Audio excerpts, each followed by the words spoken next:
Defining Duke, an Xbox podcast, is brought to you by, well, you. If you want to learn how to support the show, go to patreon.com/laststandmedia.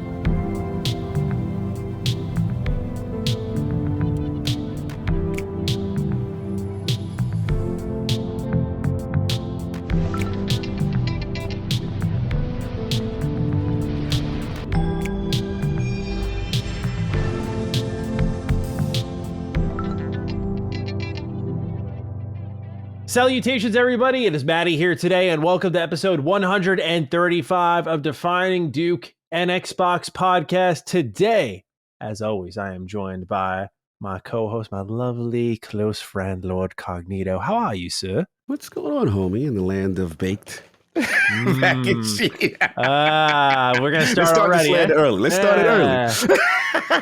LSM was not pleased with me. I warned you. It was going to happen. All right. I got the defense lined up. We were going over strategies all week. No doubt. But how's the new place? I see games. I see desks. I see things setting up. How we doing? Yeah, we got a new desk here. I have never had more desktop space in my life. I've been dreaming of this day, man. So it's an electronic standing desk. So I might pull a Dustin Furman. At some point, you might see me flip a switch, get up while you're talking.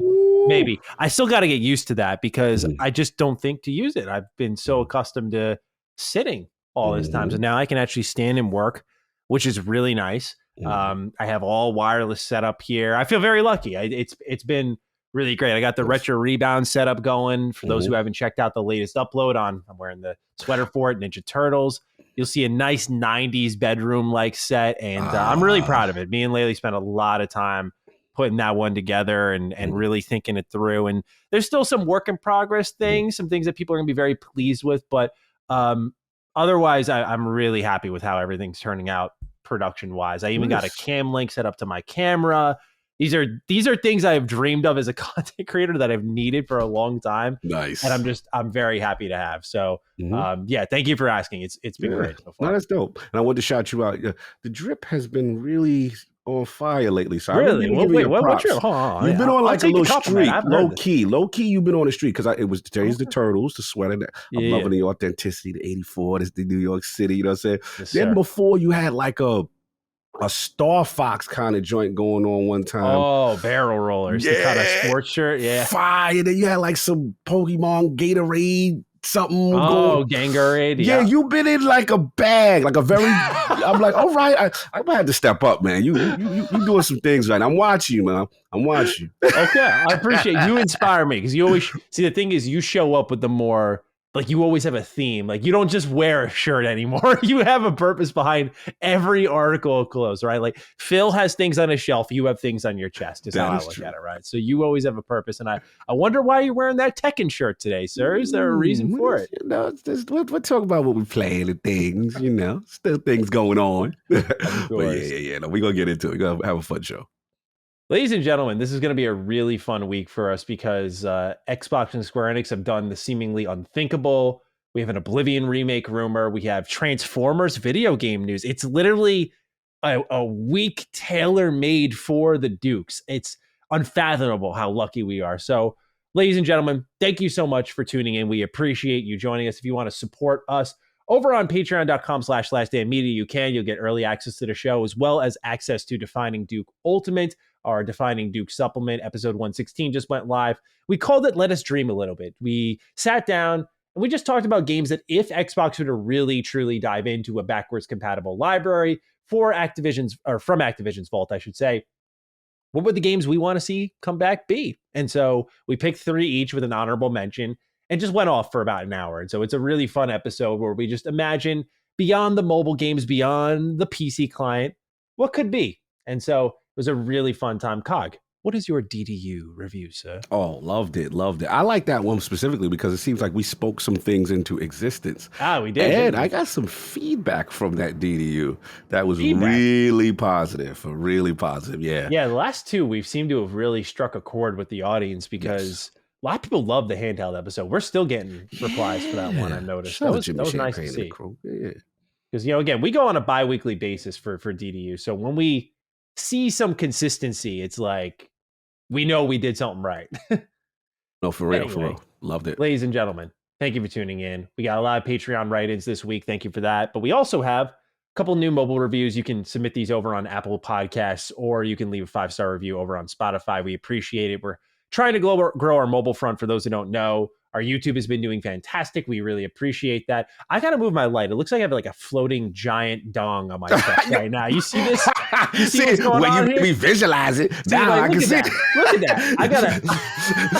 You got the meat is on the table. Yeah, the meat is on the chest right now. I got to do something about that. I just peeped it. Now you got me looking. Oh yeah, man, right now you can't. I've been holding it in, but I was like, I got to get it out because I got to beat the comment boys before they say it. So we're the 5 minutes. So I got to say it. I'll fix my lights after this. But no doubt. Got a couple of reviews to go through, 3 to be exact. Bramlet93 writes, great podcast with great people. These two are more than enough alone. No third host needed. So there we go. It's a feedback. Keep spreading the word. No third host. Respect. We have one from, this username is great. The Dukes are worth the listen. Salute. Let's go. One went all that effort. Thank you. We really appreciate that. Super dope. That's amazing. No matter what console you may vigorously defend to random individuals on the internet, this podcast is worth a listen. Both the hosts are genuine gaming enthusiasts, and the energy/passion is always top notch. The only issue with the podcast is that Maddie is a Rangers fan, but as a forgiving individual, I will look past his shortcomings. Go Penguins. We will accept that. We will accept that. Look, y'all brought Carl Hagelin, one of my favorite Rangers, a cup, so I'll allow that. It's okay. Shout out to the Penguins. Yeah. Cut that out. You're supposed to be my co-host. Hey, we got to disagree sometime, man. We got to push back sometime. We don't disagree. You know how it goes. We never disagree. Dr. Hale's our next review here. Defining Duke is the best Xbox podcast and gaming podcast, hands down. The hosts, Lord Cognito and Mr. Matty, have amazing chemistry and are a joy to listen to, especially Cog, who has infectious, positive vibes. I truly recommend listening to this podcast every Sunday. You will not be disappointed. Thank you, Dr. Hale. We appreciate that. Thank you. Imagine that being the most common thing you hear about yourself, bro. Everyone knows you got good vibes. Like that is awesome to have. That means a lot. I mean, it does mean a lot. So now we have some Patreon write-ins. This one begins with Nikolai Cascio, who, I'm sorry, Nick, but here we go. Let's get it. As my wife started her car, my phone automatically connected to Bluetooth and began playing last week's episode. Blasting over the speaker comes Maddie's voice, stating, "It's so creamy. I love the smell and the sound it makes. It tastes so good." I finally managed to pull out my phone and pause the show. Too late. The silence is deafening as my wife and 2 kids stare at me in disgust. I managed to stammer, "They were talking about mac and cheese. Not sure I'll ever recover from this one. Thanks, guys." I just had to go off for as long as I did, man. And I compromised an entire family because of it. She was like, "Yo, what you listening to? This is what you do when I'm not around." Like, you listen to Maddie talk about how creamy. Yo, that is wild to listen to. The way he set that up was beautiful. Yeah. So I know that uncomfortable silence. Yeah. A lot of LSMs have been on my back because I guess I've been a little out of pocket. Like someone put a clip in the Discord of us talking during DDU, and I was talking about some multiplayer game, and it was just a clip of me saying I was creaming dudes, and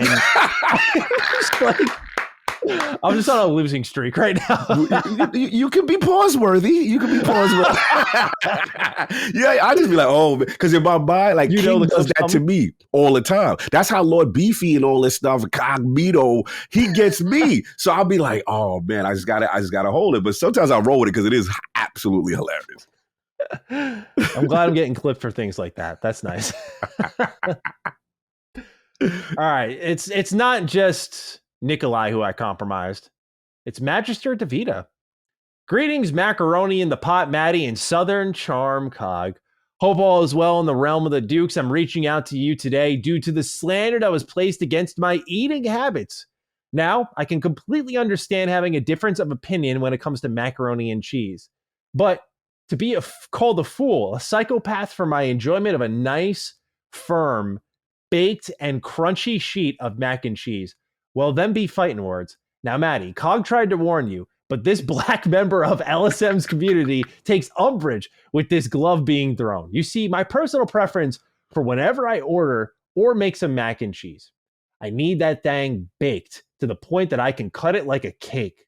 See, I'm sorry, I got to interrupt. That just sounds awful. Awful. Oh, he doubling down, y'all. Yeah, that just sounds like a cake, bro. Come on, Magister Davida. I know you're better than that. You've written it before. I know you have better taste than that. Let's keep going. Let's see what else you guys say for yourself. Having everything firmed up so that when you put your fork through it, everything is right on the spoon or fork, whatever your preference. See, a little Easter egg in that in. And able to be taken in with all enjoyment and no mess.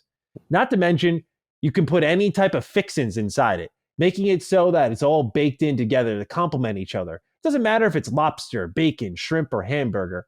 All are welcome inside its baked goodness. But I guess if you seem to enjoy that sloppy, gloppy, leaving you feeling kind of loopy...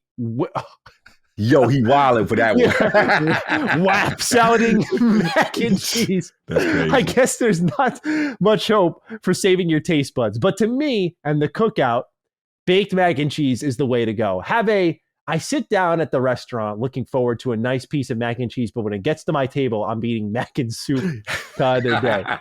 I think I have a solution here where all parties can win. Okay, let's go. You need to invite me to a cookout. Yes. That needs to happen. Yes. That needs to happen. I feel like I've earned my stripes. I think I can come to one. Yeah. And I feel like that's where I should see, as the writing put it, the Southern charm of the baked mac and cheese.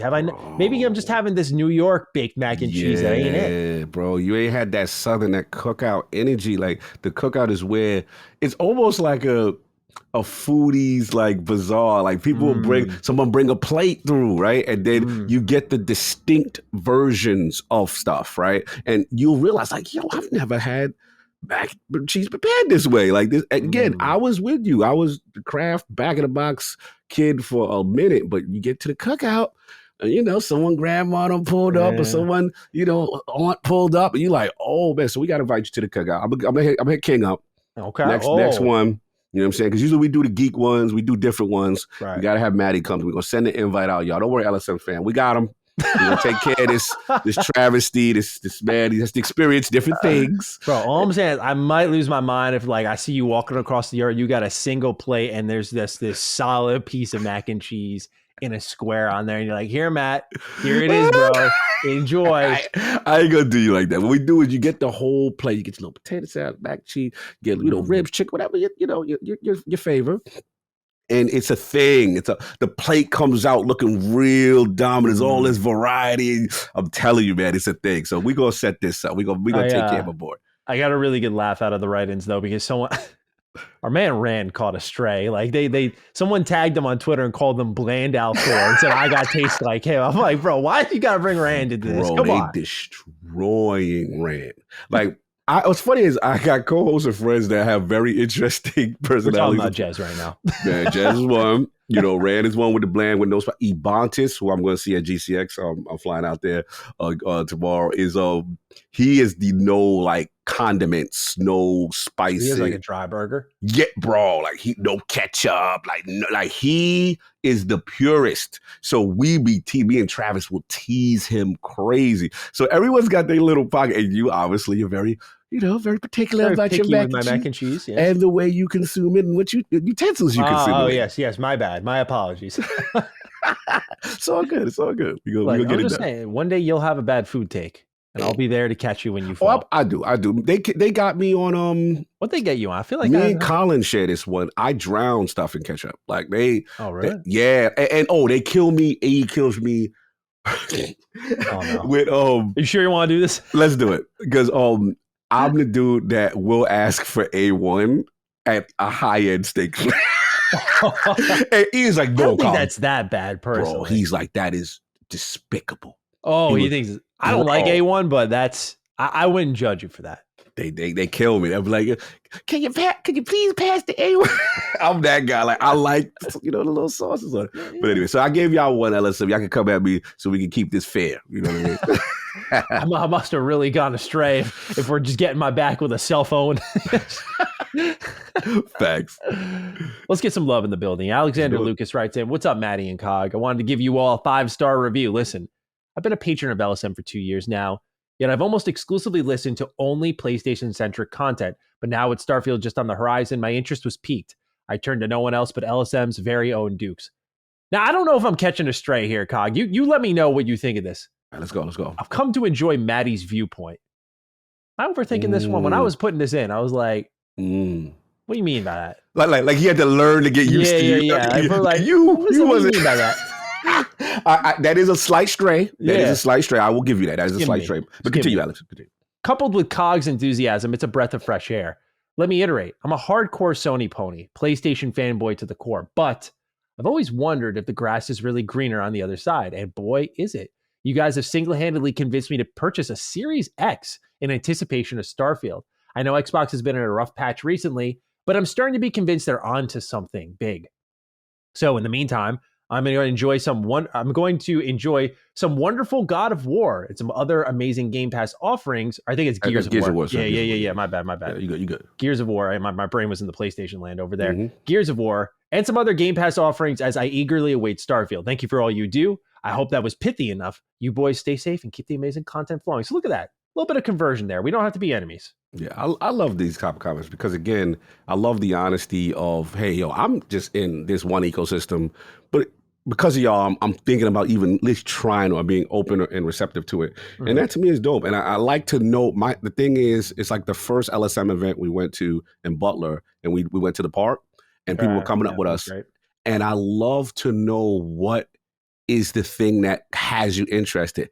And it was Starfield for a lot of people. If I had to put a percentage of everybody I spoke to, I would say it's about 75%, 80% was like, hey, man, with that Bethesda thing, because I was right around Bethesda acquisition, wasn't it? Yeah, so Starfield and stuff like that. So this is interesting to see. And I try to tell my Xbox brethren, like, Alex is the guy you need to win over. Mm. These are the guys, you know what I'm saying? And that means a lot. So it's good. It's cool to kind of gauge that kind of stuff. I completely agree. We also have a write-in here from Jeremy Shook, and then we'll begin with the Xbox news and updates. I thought this one was interesting because I think 3 different people who didn't even respond to each other in replies all wrote in about this. So I thought it was worth putting out there. I'm going to check it out myself. Hello, fellow Dukes. Last week, a fellow listener was asking for comic book recommendations. Look no further than Saga, S-A-G-A. The creators describe it as Game of Thrones meets Star Wars. Be warned, though, it is a very adult comic with violence and nudity. It's over 10 years old, so the old issues are cheap to pick up. Hope the Dukes and others give it a shot. Love this show and all of LSM. Jeremy. Thank you, Jeremy, for writing in. Yeah, this was, again, one that I saw multiple times. So feel free to check it out for those of you who we answered some comic book recommendations last episode at the tail end. So it was very cool to see other people chiming in with suggestions. I love that our community hops in like that. Like, it's not just us feeding out suggestions, but like we'll get write-ins. And I love throwing them into the show and just keeping that conversation going as long as we can. Like we did a Spotify pick of the week for a little bit. That was kind of cool. We get a lot of that type of stuff. So I just love interacting with our community and all those. Yeah, this is dope. All right, Cog, shall we begin with some Starfield? Let's get it. All right, we got 2 updates for Starfield here. The first one is that it has been listed as a Play Anywhere title with cross-save support. Now, Cog, you have been championing this one after Cyberpunk. You really thought that this is something that more RPGs had to do. So how do you feel about cross-save support coming to Starfield? Huge. And I was talking to some people in the Xbox hardware, and it's funny that this topic came up because, I'm especially with the Ally and especially with my travel, there is something to be said about playing on your Xbox and then having that save data or just the ability to access it anywhere on different devices. It's huge. It really is. And for Starfield, as big as it is, right? It's massive from what we're learning of what it is to be able to continue. This is going to be huge for me. I think I travel actually. Well, I'm going to put it to the test because I travel on the week early access is out. I think it's PAX West. It lines up. Yes. I got to expose my brother right quick. Solve, I'm putting you on blast. He's we really gonna go to PAX West when Starfield's coming out? That boy was ready to cancel the trip.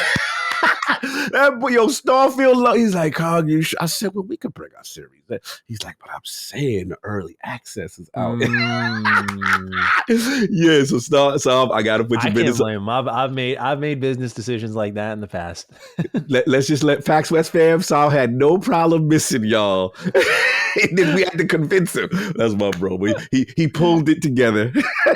He's able to cut it. But no, this is huge. Crossplay So cross save support is and play anywhere is huge for a title like this. I am so glad they got in front of it, and I want this to be the standard. Please. I agree. We have an update here. Bethesda did a bit of a meet the dev blog post here, and it was from Jamie Mallory, who a lot of the community is surrounded. For those who don't know, she made the platypus sort of spaceship that was in the Starfield Direct, and she was the one who stole all the sandwiches. Just people loved her. Yeah. Oh, I love her. She's the one that she's like, I'm raiding everybody's ship, I'm boarding everybody's ship. Yeah. I'm about her. Yeah, she's my favorite. Everyone really circled around her. So they did a blog post for her, which was really awesome. I believe she serves as a producer for the game. And in this blog post, I thought she wrote some interesting insight on questing that RPG fans in general may be keen on learning. It's not major news, but I think it's still something that people are really going to dig. So let's read. She writes, and this is, by the way, paraphrase, multiple quotes stitched together, but it's the interesting parts. The terminals added another layer of depth to the game, usually giving players more insight to the story and lore for the area they're currently in. Lately, I've been diving deep into the quest lines of all the different factions, and I've been pleasantly surprised by the incredible variety of their storylines. It's like unlocking a treasure trove of captivating narratives that many folks might not even realize exist. While some may rush through the main Golden Path storyline, those intrepid explorers who venture off the beaten path and delve into the faction quest lines are in for a real treat.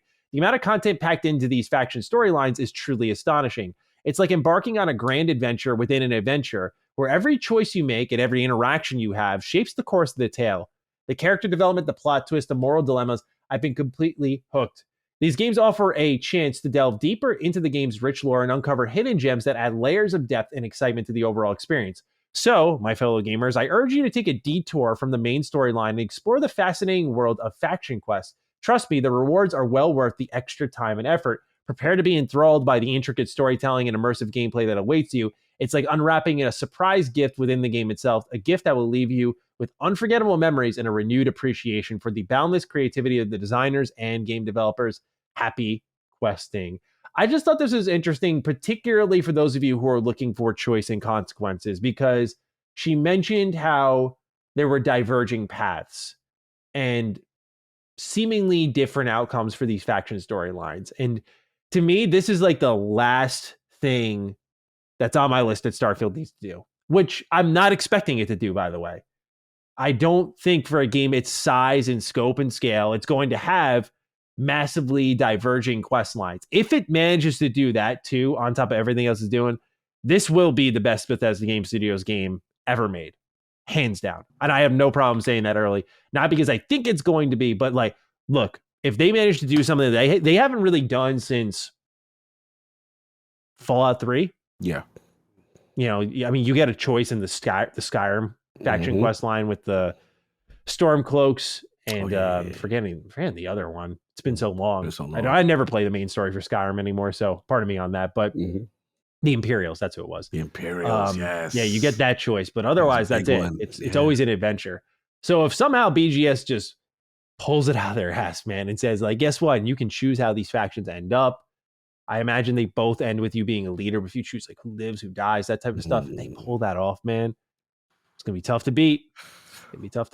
Yeah, no, I mean, I'll jump in if you. Yeah, I'm done. You're good. Yeah, no, I mean, bro, like it's funny because I'm starting to really go through my history as far as like Oblivion and Skyrim and the reasons why, I play Bethesda games. And I really it resonated when she said about those faction quests. It resonated about some of the more deeper storylines when you really invest. And those are the reasons why, your boy became part of the Thieves Guild or the Fighters, those are the things that they're so deep. And I have very distinct memories. So if they're bringing this energy to Starfield, and it seems like you said, consequence, a lot of these factions don't have the same ideologies. And if you could affect on levels, like you said, with the Stormcloaks and the Imperial, I remember that in the war, people coming through Russian and, you affect who's the leader and how it plays out and the relationships. These are huge things. And I don't want to understate this.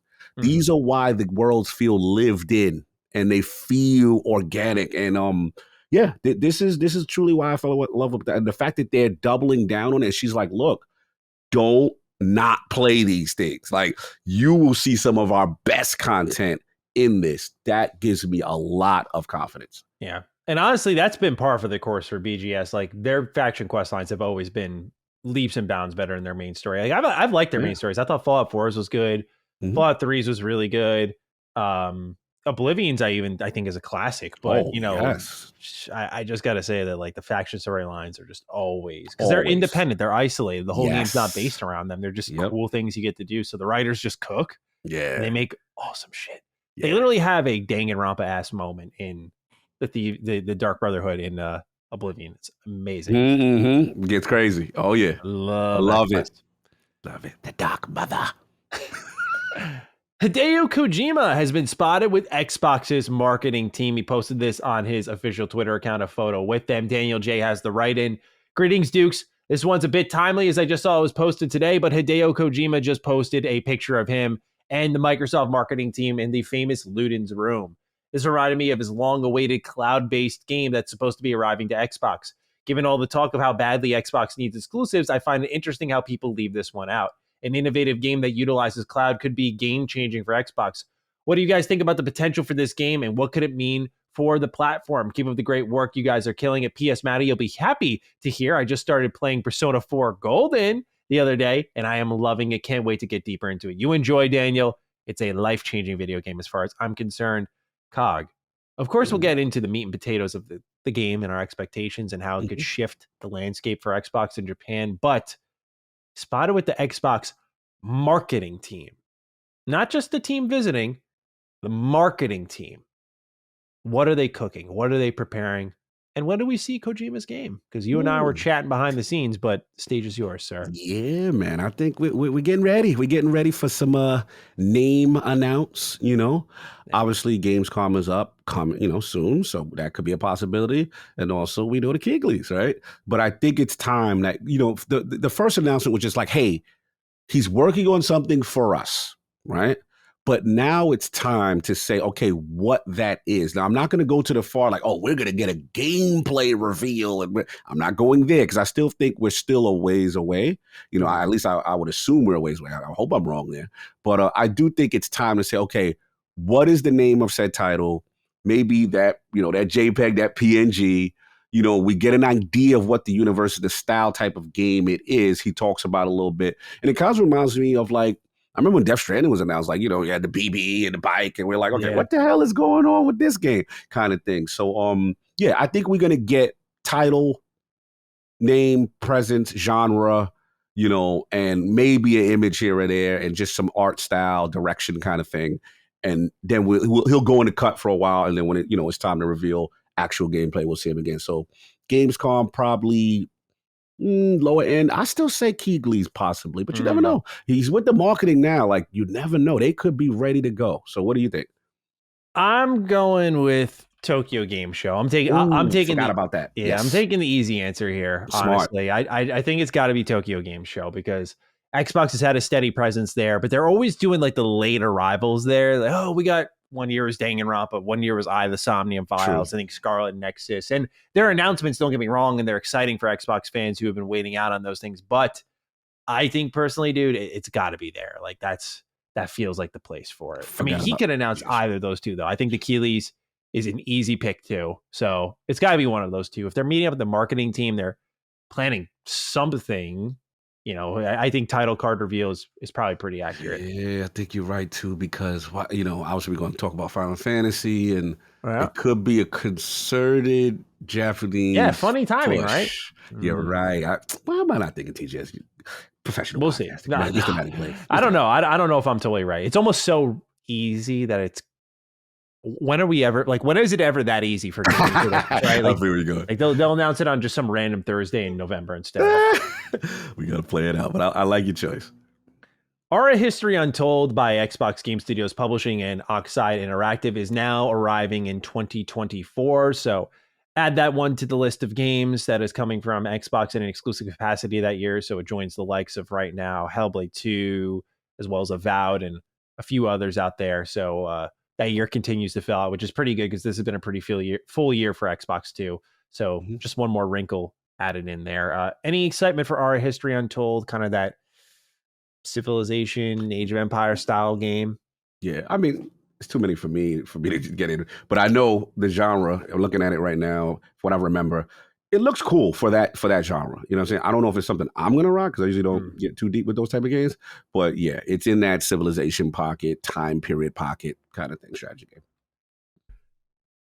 Xbox has revealed more Gamescom 2023 details, saying it's going to be their biggest one yet. We got the bullet points here. There will be a hands-on experience for Towerborn. Other playable titles will be Stalker 2, Cyberpunk 2077, Phantom Liberty, Armored Core 6, Persona 5 Tactica, and more. What's worth noting, though, Starfield is not one of them. However, there will be over 30 titles at Xbox's booth, and there will be theater presentations for Starfield, Forza, and Aria History Untold. Cog, I'm curious what you make of this because I had a whole conversation on my channel. Let's go. On my Mr. Maddie channel, I should say, talking about Starfield leading into August and just gauging expectations of what Bethesda is going to do. And we have a question about review copies, so we'll get into that later. Okay. But some people are kind of sounding the alarms on this. What? This is going to be 2 weeks removed, 2 weeks from the early access release date, and it's not playable to the public. Now, I've said, and I'm not saying it because it's right, I'm not saying it because it's okay or a good thing, but this is par for the course for Bethesda. This tells me all we need to know about the pre-order numbers right now. They are seeing money, and they are not going to risk contaminating that. Also, BGS games, there has only been one hands-on in recent years, and that was 76. Whenever there's a seep of doubt for Bethesda with a game that needs a pre-order bump, Redfall, right? What are we thinking about this? Let's get them in. 76. Why is that the only one, right? Fallout 4 didn't get any hands-on preview. I think Skyrim may have, but Skyrim changed the whole company. From there, they don't need to play that game anymore. So I don't think this necessarily sounds the alarm, but in today's day and age, it should ring some type of bell, like, not playable at all. But Stalker 2 is back and playable, which is very exciting. So, Cog, a lot there. What do you make of Xbox's Gamescom 2023, particularly Starfield? All right. So, huge presence off the rip. I want to state that. Yeah. That is, I love to see Xbox's booth presence at shows. I think it's missed. It's needed. They generally do it extremely well. The amount of titles is huge. I think Forza, I predicted was going to be there. I knew that was going to be there. Cyberpunk, nice surprise. You know what I'm saying? That means, they're showing a lot of confidence there in that release date and what they're trying to do. And everything else, par for the course. Now, the Starfield thing, look, I do understand both sides in fairness, right? I do understand the person's like, look, this game is the biggest, most highly anticipated game from Xbox, the most important exclusive since Halo.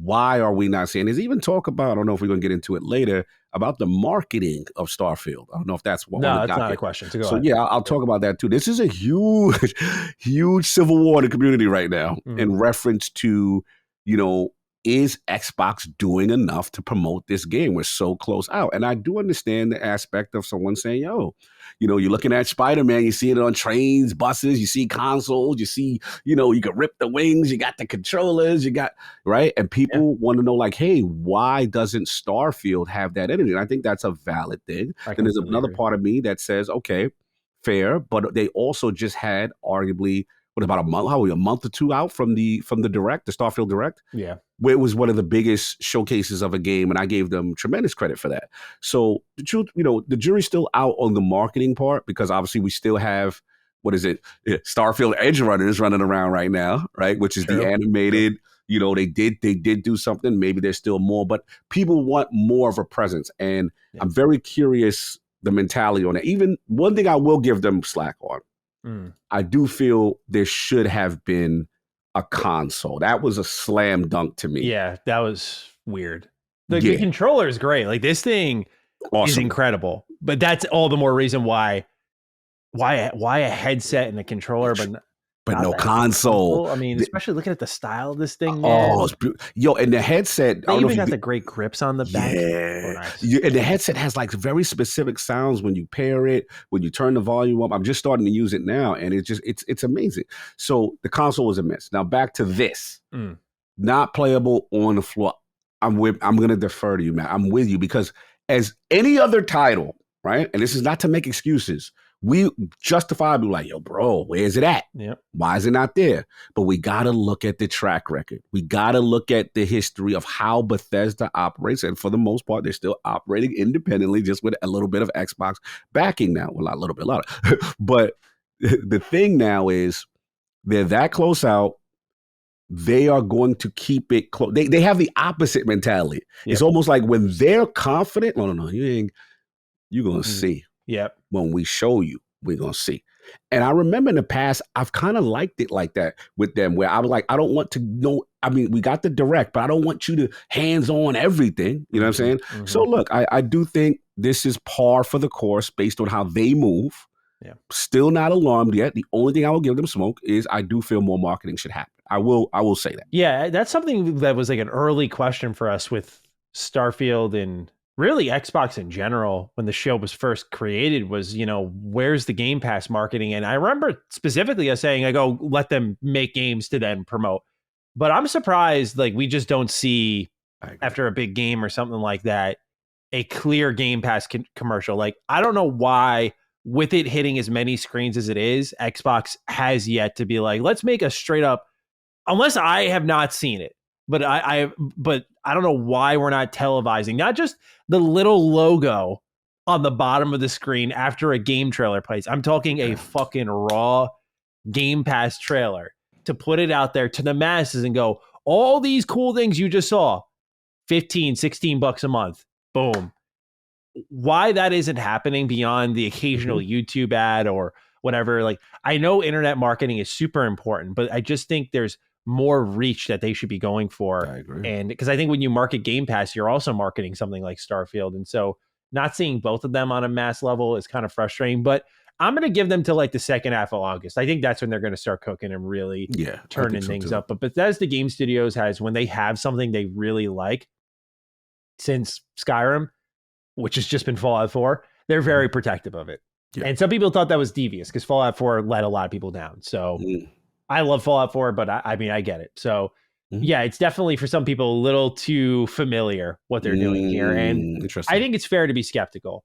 I would have loved to see a Bethesda kind of embrace, why right now, as we record this, why right now the only preview for Starfield being a heavily curated Todd Howard 1 hour preview with if I could speak, IGN's Ryan McCaffrey is beyond me. Like, I just again, I would love to see Bethesda get with the fucking times on that because it's getting a little ridiculous. No, right. And just one other additional point, I do want to say it is getting a little tiresome that from the Xbox perspective that we are only seeing this aggressive marketing when the new Arctic controller is out and the new. I didn't put it in the show notes. No, bro, I'm not doing it. I'm not doing the song dance for the new controller. I'm not doing it. I will say they got to get the smoke. Bro, we get it. The controllers must be selling. I get it. You know what I'm saying? But where is this energy for your games? We should have that type, and especially what Maddie said, at the bare minimum, Game Pass release energy, that logo, Wolong, all the stuff that you got, Hi-Fi Rush, all these cool things, Starfield, it needs to happen. You need to promote their service more. I have to agree with that. So we'll see how this all goes down as of now, and we wouldn't be able to say if we did, but we can at least confidently say no word on Starfield previews or anything like that. So it's not just the public that's being walled off from the game. It seems like press and other outlets are as well. So we'll see how it all shakes up. Discord and Xbox have expanded their partnership. So now Xbox Series X and S owners, as well as Xbox One owners, can use the stream game option to stream games directly from their console onto Discord, which, if anyone's like me, I mean, I stream, like, when I'm not reviewing games, I stream my games to my friends almost every night. Like, this is a huge deal. Like, I cannot, at least for people like me, like, just, hey, you want to watch me play? That's like the new way of sharing games for me. Just, we used to and I would if my friends lived closer, but like we'd have sleepovers and we'd line up all our TVs and we'd just play a bunch of single player games together. Like you'd think like, oh, it's a LAN party. No, like I'd be playing like Spec Ops The Line. My boy would be playing like a Harry Potter game or something like that. And just that kind of camaraderie is what we do. Now you get to just stream the footage right into Discord and everyone gets to tune in, react to the game together. It is such a big deal to be able to do this from your console. A lot of people are probably going, what? But like even since the PS4 party chat days, like I've been streaming my game to the party chat for people to watch. Like that's always been a big deal to me. So to see Xbox get this is really smart of them, I feel. Yeah, awesome feature. I agree. I think that I use the streaming to Discord a lot. Also, when me and Addict talk and stuff. So yeah, this is huge. This is what I feel this generation does the most. And it's like, hey man, I want to check that out. I'm not sure. Let me see you play, or just in general, I want to see how you do against this part. Like it. Yeah, I want to watch. Like, let me know when you get to this part. I want to see that. Yes, exactly. That's part of this gaming culture for sure. Good expansion of the partnership. Now, when it comes to Xbox controllers, I did add this. Microsoft is now selling Xbox controller parts so players can replace faulty controllers they own still. This includes top and bottom cases of controllers, all buttons, parts for the Elite Wireless Controller Series 2, and circuit boards for both controllers, with prices ranging from $20 to $60 depending on what you pick up. Astro Parrot King writes in, hello, Lord Cognito and Mr. Mac and Cheese is great baked. Maddie plays. Yeah, see, Astro, I know what you're doing here because I see the end of your writing. You're trying to get me to say things that I would otherwise not say. So I'm going to kindly ignore your final sentence in your writing here, Cog. I'll highlight it for you. Oh! Yeah, he's not getting me to spit that one out. Sorry. You know, pause for that. Damn. Microsoft is now selling controller parts for their Xbox Elite 2 and standard Xbox controllers. Does this interest y'all in any way? I think this is great for being able to reuse controllers that you care about if they decide to break on you. I have had some issues with controllers in the past and love tearing them down and replacing parts when needed. Thank you for writing an Astro Parrot King. We're not reading that last sentence. Have a mac and cheese is better than baked type of day. But hey, you can say that's yeah, what you help the think community. That's what you helps. Yeah, you can say that. I actually think this is really cool. Like, I love that they are doing this because, when your thumbstick gets a little faulty, button starts to soften up, being able to actually pry it open, fix it yourself. I just think it's really a good option for the consumer to have instead of going out and buying a whole on new controller again. Like I've had that happen where, oh man, dead spot on my controller. Let me go spend another $90 on or $60 on a whole new one. So to kind of get rid of that and just replace a part for like $20, huge deal to me. Huge deal. What about you? Yeah, I think it's a dope service. I was kind of in some technical preview stuff of for Xbox like hardware controller troubleshooting, and they were utilizing AR and augmented reality to kind of showcase what the issue were, and then I guess and use it in conjunction to say, okay, I need this specific part replaced. And I thought it was a dope feature. I think this is cool. If you have issues, you could just isolate it to the actual part, save you some money, and get that. Now, I will push back for those who don't know. If there's a Best Buy in your area, you need to sign up because I'm telling y'all right now, they've got the greatest warranty when it comes to these controllers. Bro, it's so crazy. I could just be like, yo, I bought it. It's part of the program. It ain't working. All right, we'll just grab it. Go in the back. Go grab it. Yeah. No questions asked. All your new game shopping and hardware shopping at Best Buy, they're incredible. If it's hardware, buy it at Best Buy. I'm telling you. They also have great steelbooks. Like, it's just, they're just killing it, man. Yeah, I got to get them greatest warranty going. Now, if you don't got it, use Microsoft. No Best Buy in your area, do use this program. But all you guys that got, trust me, you will not be disappointed. Microsoft's latest 10K filing has given us numbers on Xbox's fiscal year 23 earnings. The division made $15.466 billion in fiscal year 23, which is down $764 million year over year. The decrease in revenue has been driven by a reduction of $325 million in content and services and $409 million in a reduction of hardware. So there's the tail of the tape. Services, content down, and therefore hardware down significantly. So quite a drop off there. But $15.4 billion, still pretty damn good especially for a a company that didn't really have any games last year. Not trying to make excuses for them, but not bad. This is how I look at it. This is like you finally get to see your grades for that report card for that marking period.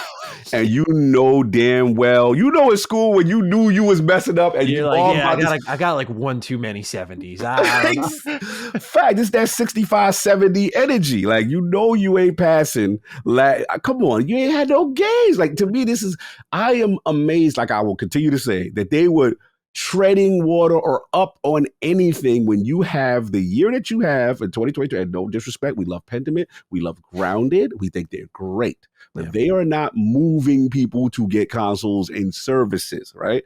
And then you couple up with, Hi-Fi Rush is okay, great, no doubt. Surprise drop.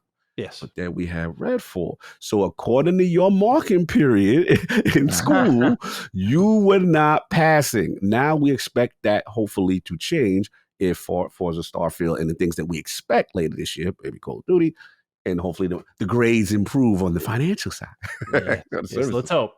Let's hope. Let's see what happens. All right.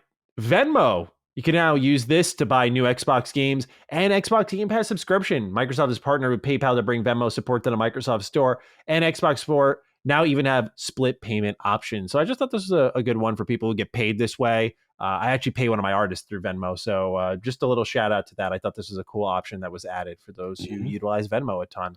Or you just do what I do. I did a lot of Mario Golf betting with Venmo. That was a lot of fun. I made a lot of money that way. A little hustle, a side hustle. Yeah. Made like $40. It's fun. There's nothing better than taking $5 from your friend and just rinsing them in a game of Mario Golf. Or is that like we actually call him Margot. Margot, that's what everything's a shortcut with you guys. Yeah. Everything, Margot. That's one of my favorites. I gotta be honest. That's up there with Hogleg. Margot and Hogleg. Hogleg. Oh, I think somebody hates when you say Hogleg. I was dying. Was it Travis? No, I think it's Ibati. He gets like in his feelings. He's like, you got to talk to him. I'm like, look, it's where it's at. He's too far going now. He let it rock too long. No, to this is great. I want to give them credit. I always feel Xbox doesn't get enough credit as far as payment options. PayPal also, I don't think they get enough credit with gifting. Like a lot of times I could be like, yo, Attic or whatever, yo, I got you, bro. I'm going to send you the game, right? Put in his gamer tag. Boom, he turns on his Xbox, he gets a notification, download, Cognito has gifted you, da-da-da-da-da. I think that's dope. They make it easy. So giving more options for payment, super dope. They don't get enough credit for their ease of access as far as, taking care of billing and stuff like that. Yeah, Steam also has the option to gift friends, and I think it's one of the greatest things. Like during a sale, one of my friends, Rapiduski, great YouTube channel, he had never played the Trail series, and it was like $10 for Trails in the Sky, and so I gifted it him. I was like, here, go ahead, give it a shot if you want to, and he's been enjoying it. So I love doing that because I always love giving gifts. So it's I'm the same way. Way to do that, bro. I use this feature all the time. Like I'll be my cog Klaus, cog Santa. I'll be out there, because some people I know, especially if they're going through a tough time, or like sometimes if somebody's on the fence, and I'm like, bro, you're going to love it. I'm telling you. And I'm like, all right, no excuse. And then they wake up, they be like, damn it, Cog, I saw that email message in my inbox. You got me. It's a good way to bully someone into playing something. Yeah, bro. Like, my friend has been dodging me on Final Fantasy IX. I was like, you're going to love it. Play like a visual novel. Turn on the 9,999 damage mode. Just play like a visual novel. He's like, no, I don't know, bro. I was like, I don't care if it's almost $20. I'm buying this shit for you right now. He's like, no, chill. Like, it's like, it's like once you buy it from him, he's like, fuck, it's in my library now. Bro, Iron Law podcast was literally started this way. If it wasn't for me bullying Addict to say, let's try the damn game with that. Just try and play with me. And then Assassin's Creed Unity and Destiny, and that was the gift. And boom, it happened. So yeah, see, podcast can start. Your whole life could change. Gift to somebody. That's it. Gift a friend a game. Thanks. Nick All Star Brawl 2 has been announced. It has Jimmy Neutron in the game, by the way, along with Squidward. And it is launching this year. Now, retailers have leaked that the game is coming out October 24th of this year, but that has yet to be confirmed at the time of recording this. And I am so excited, man. I thought the first Nick All-Star Brawl was great. I've got the Platinum Trophy for that game. I thought it was a fun time. Yeah, it was an easy plat, but I enjoyed it a lot, man. And to see a sequel with the voice acting, upgraded visuals, bigger roster, more stages, and more of everything. This is going to be, I think, the Nick All-Star Brawl people were looking for. In the first one, like the first one didn't launch with voice acting, which I thought was kind of foolish. They added it in a patch, but now having that in the second game, I mean, that's the animations had so much personality, so they were just missing the voices. Now having that from the get go, bigger budget, it looks like the game looks great, and I cannot wait to see. This has got to be one of the most hilarious rosters of all time, man. Like, well, hold on. What do they say for when Squidward joins the fight? Hold on, Nick All Star Brawl 2. The taglines are amazing because I think it's like Squidward sings the tune or something like that. You already know he's a star in himself. They got Garfield. They hilarious. I gotta see Squidward faces the music. It's Look, I knew this was on you. Once it was Turtles, it was over. I was like, yep, got him. That's it. A cheese lift off of Jimmy Neutron. It's so good. I will give it the art style anime. It does look fun. Little old creepy energy cock for me. Oh, come on. But it do look fun. I'm not gonna hold you. You know this? I don't really, because this is, I'll be honest, like the art style do look really good. Yeah. And the Turtles looking really right. I go for it's just I always suck at the Smash style. Like the Smash style fight. Yeah, you like honorable combat. Yeah, like it's just too bombastic for me. But it is a popular, extremely, people like Smash, bro. People love this type of stuff, and it is fun. I know a lot of people have a ton of fun with it. It's just not the ones that I gravitate towards. No, I get it. It's not for everybody, and especially with your love for Tekken, it's hard to kind of convince someone to get off that side of the fence. Yeah, like balance meta, that kind of stuff. But this is just pure fun and just with the characters you like. That's why I like them, because like I sweat fighting games like Dragon Ball FighterZ, Tekken 7. Like I was a huge sweat for those, but things like Nick All Star Brawl, Smash, like I try to be good at them, but it's just fun because the roster is fun, so it encourages me just to enjoy the game. Just enjoy yourself. And they actually have a story mode for this one. We'll see how bad it is though, because the first one's story mode was terrible. It's just I would imagine so. Yeah, stupid little text boxes, nothing crazy. It was bad. Yeah. So we'll see. Eiyuden Chronicle 100 Heroes has been delayed to Q2 2024. This was a day one Game Pass game that I was really excited for. Smart delay, though. Smart delay. Apparently, the new Suikoden remaster is coming out around that time. It was originally supposed to launch here at the end of 2023. So I'm glad they delayed this one, because if those two drop next to each other, especially going up against the OG, like people are going to be there for Eiyuden Chronicle, no doubt about it. But I think it's smart to just give the extra time, get the extra polish, let people kind of enjoy Suikoden, move on, and look for the next thing that Suikoden like, and especially with Game Pass that should bring a lot of people in. So a shame it's delayed, but I think it's a smart call overall. Yeah, no, very smart call. We covered this extensively on LordsGaming.net. Shout out to my senior writer, Chris Jones. He goes so hard. This man literally went through a depression. Oh, no. Bro, he gives updates on this game like monthly. And he was like, yeah, God, this is delayed. I was like, better game. Don't worry about it. He's like, I know. But yeah, it really hurt it. So he's looking forward to this. And you said great point. Suikoden, the OG is coming at the same time. Take your time. Konami's gonna get that bag most likely. Do your thing and then come on. But I'm still confident in what you call it, Eiyuden. We have an update on Baldur's Gate 3 from Larian Studios' director of publishing, suggesting it may not be until 2024 that we see this game on Xbox Series X and S.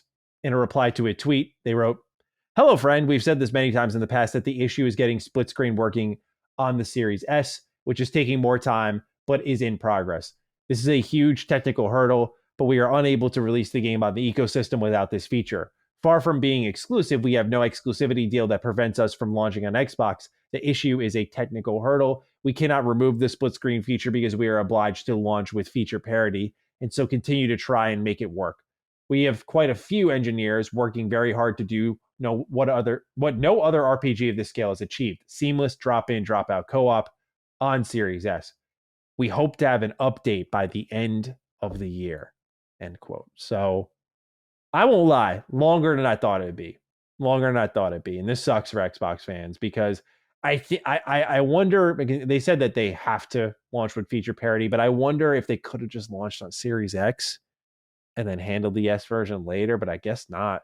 But this sucks, because I'll talk about it later. I'm reviewing the game and it's fucking awesome. And so it's like, I hate that Xbox fans are missing out on a really good one here. I know we'll be very busy with another RPG, but this is one that I really did think would be out sooner for Xbox fans. Yeah, no, man, this sucks. Obviously, there's no doubt. I mean, this is a huge debate also, civil war's going on right now based on these comments. And as far as the Series S, look, I get it. There's a lot of talk about, see, Series S was a mistake and, look, it's causing all these developer problems. And I will say this again. I appreciate the transparency with them in reference to what's going on as far as Larian. Mhm. I do agree that Microsoft is probably not in their best interest to not have feature parity with their consoles. Series S is a huge driver for them. That's the one that they anticipate to get the most, sales or movement from. We got to be honest. Now, the talk is going to be okay. The Series S is holding stuff back. You see, it was a mistake. Technically, the design for this is so difficult. And I've asked around, man. I've actually done my due diligence with this one. I've asked Okay. multiple sources, people who are neutral, people who are not invested. And I've told people, like, look, is this joint holding stuff back? And I ain't got no, if it is, it is. Let's just talk about it, right? Yeah. You know me, I'm going to get straight to it. And the talk consistently is COG. This is no different than when you are configuring for a lower end SKU PC. And the talk to me was, again, this is no disrespect to Larian. Not all studios are created equal, and not all studios have the resources sometimes to be able, like comparison to other teams, to be able to take care of different SKUs and different issues. So a lot of the development focus will be on one or two. Now, in this case, they did mention the split screen specifically. So I get that. All I'm saying is, from a SKU perspective, the only question now comes, not that it's impossible, because we have seen it. We have seen stuff come out on Series S, 60 frames per second mode, and it's later, and it's later. So it's proof that it can be done, but it's more it's extra development time or a little extra work to get it done. The question to me becomes, and Microsoft has to look at it, and we'll get into it long term, which is the dual SKU approach in general, right? Mhm. That is a question, because we do know now, at least we've heard from the trial, that they most likely may not do a mid-generation refresh, and they look at the X as that. So the question becomes, like hindsight's 2020, but as the generation goes on, was the dual SKU approach correct? But as far as Mm. from a development standpoint, you know what I mean, from a hardware standpoint, developers have been developing this way for a long time, and a lot of it is just resource or developer talent. That's what I've been told from multiple sources who have no allegiances to Microsoft and Xbox. They're like, "Cog, don't let them fool you. This thing is still going to go down on a lower spec Series S. There's all these, and those are the more popular SKUs." That's what Mhm. people tell me. So that's it. It's just interesting to see, because they coming for certain people in the community that's going off right now, and I'm just trying to keep the peace between certain groups. There's a civil war with this going on, Maddie. I'm telling you. Yeah, I know. I see a lot of people going for the Series S over this one, Mm-hmm. and the reason why I don't give it much energy or attention is not to protect Xbox. It's just like no one knows. No one in the fucking game community has any idea. It's very easy to just look at a game not running on a system problem and be like, it's the hardware. That's it. And I get it. Like I I get it. totally get it. Mm-hmm. But optimization is a very real thing. And I'll actually talk about that with Baldur's Gate 3. That like you have a game that bogs down at certain points, and there are things that cause that. And Mm-hmm. so I don't know, when I'm playing it on my 3080 here and I'm Mm-hmm. stuttering up a storm Oh, here on wow. PC, it's like, you know Really? what? Oh, Like, wow. it's not just down to the power of your rig. There are things that bottleneck Oh, under yeah. the hood that we will never, ever understand or know, because every game project, sadly, is different. It's not just one language. So Good point. that's why I just, keep my head out of it, because it's just console war fodder at the end of the day. Good Again, point. not to say the Series S is the perfect console, but Mm-hmm. we've seen it running games in an impressive capacity before. And those aren't just lucky things that happen. Like, oh, wow, this really impressive, strong, like Starfield's running on a Series S steadily. Let's say that happens. That's Mm-hmm. not just, oh, they stumbled into it. It's as Cog said, there's talent, optimization. These things are all factors. And that's not to say that Larian isn't a talented studio. It's And just resources. Yeah, in they just, resources. Yeah, I think they're time, smaller. people, Yeah. attention, Time. money, all that Absolutely. stuff is cost worthy. So, you know, that's how they make these decisions. And we don't know if they went, oh, let's focus less on Xbox right now because we have a bigger base on PlayStation. We don't know. It's not exclusivity, but I'm sure the decision they made to shift their resources was either ease, time, money, or available player base, making it worth the effort. If Xbox had a bigger player base than PlayStation, they may have actually pushed to get it working over there sooner, and maybe PlayStation misses out. Who knows? Valid points. Again, it goes back to it being anybody's guess. Yep, good point. Blue Protocol is coming to Xbox Series X and S, as posted by Sarah Bond on her Twitter account. I wanted to just highlight this. This is the new online action RPG coming next year from Bandai. So another big Japanese-style game coming to Xbox. I'm not crazy about this one based off what I'm seeing, but still wanted to highlight JRPG, Xbox. It's happening. We like that. We do.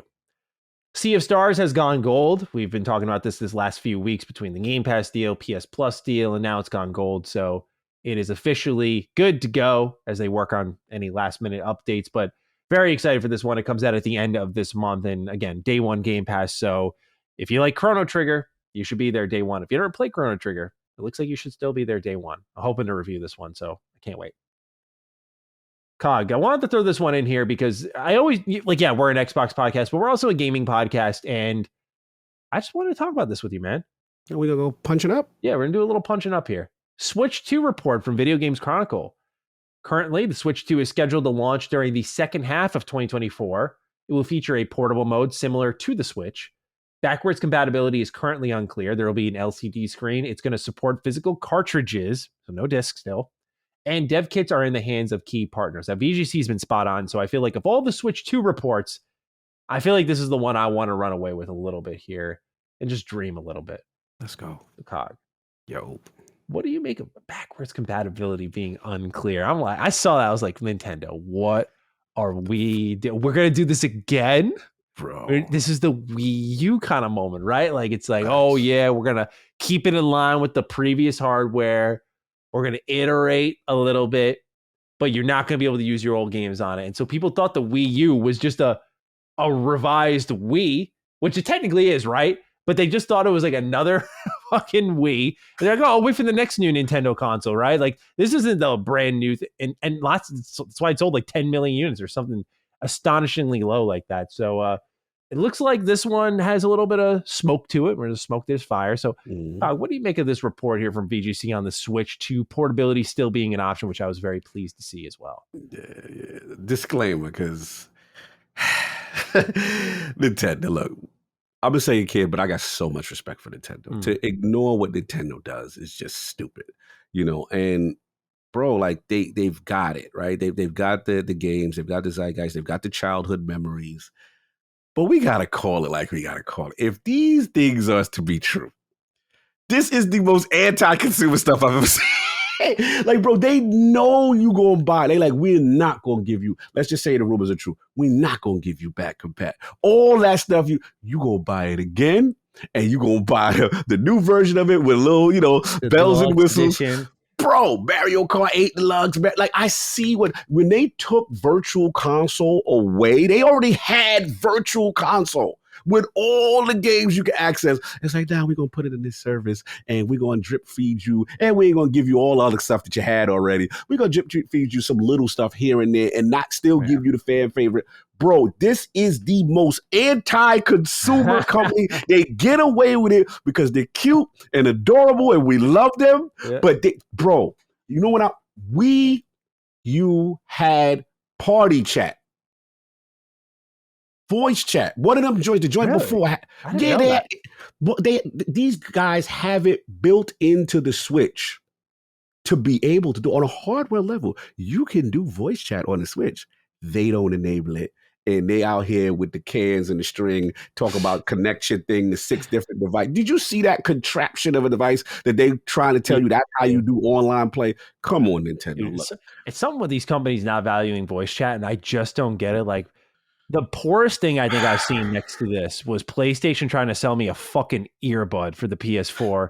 They're like, yeah, talk with your friends online. They literally had a single earbud, not even 2, a single earbud with a mic just hanging down by your neck. And I'm like, terrible. Like, this is like, what is this, man? Here's the thing. Again, if the rumors are true, LCDs, you just came out with the OLED. Why are we not getting the OLED? What is going on? And then Bobby already snitched. You already see Bobby said what this is. Bobby said this is on the same level of an Xbox One and the PlayStation 4, which I know people are going to grumble. I'm actually going to give them credit. I'm not, you know what? At least that's an upgrade. That's an upgrade for the. At least we could get that on a baseline. And I got another theory, we're going to talk about another game coming up that I know what's going on.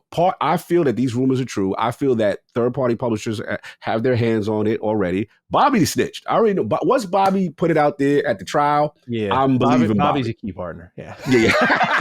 He's definitely a key partner. So, yeah, look, all I hope, it should go good for them.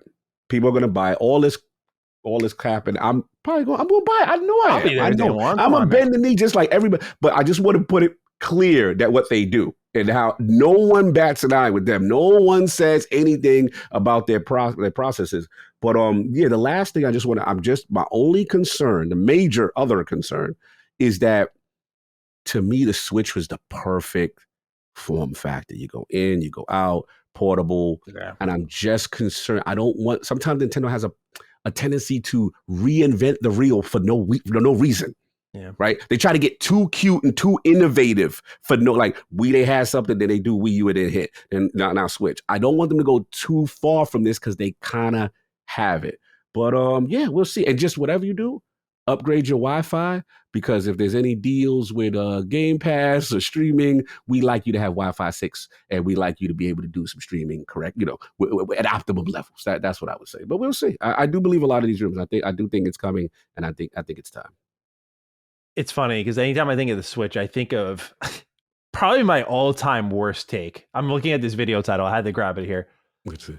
Get ready for this, everybody. Oh, let me hear this.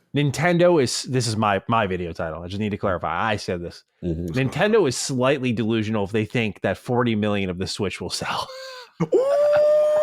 So I say all that because they earn my respect. I will be there day one. They completely proved my ass wrong and then some. So, they did so with great hardware, showing off like Octopath or Project Octopath at the time at the reveal event. Obviously, Breath of the Wild spoke for itself. They showed out, and they have great software, and that's why I like my Switch. Like Rain Code, Switch exclusive, great software. That keeps me coming back. As long as the games are good, I don't care who you are for the most part. If you're Tencent, I'm not playing your software, but of the big three, I have no allegiance. I respect that. Lenovo is working on a Steam Deck competitor, according to sources speaking to Windows Central Gaming.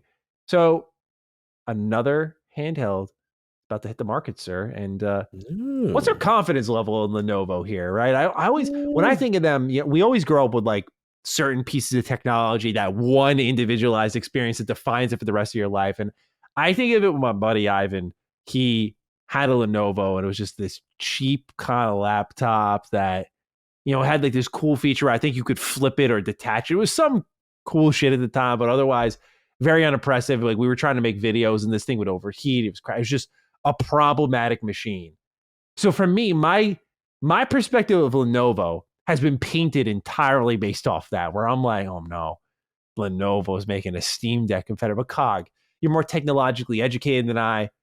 You love your Asus ROG Ally. You love your Steam Deck. You and I are both taken men. Yeah. How can Lenovo fight back against all this being so late to the market? And even the Logitech G Cloud, another fantastic, in my opinion, cloud gaming device. How could Lenovo ever stand a chance, sir?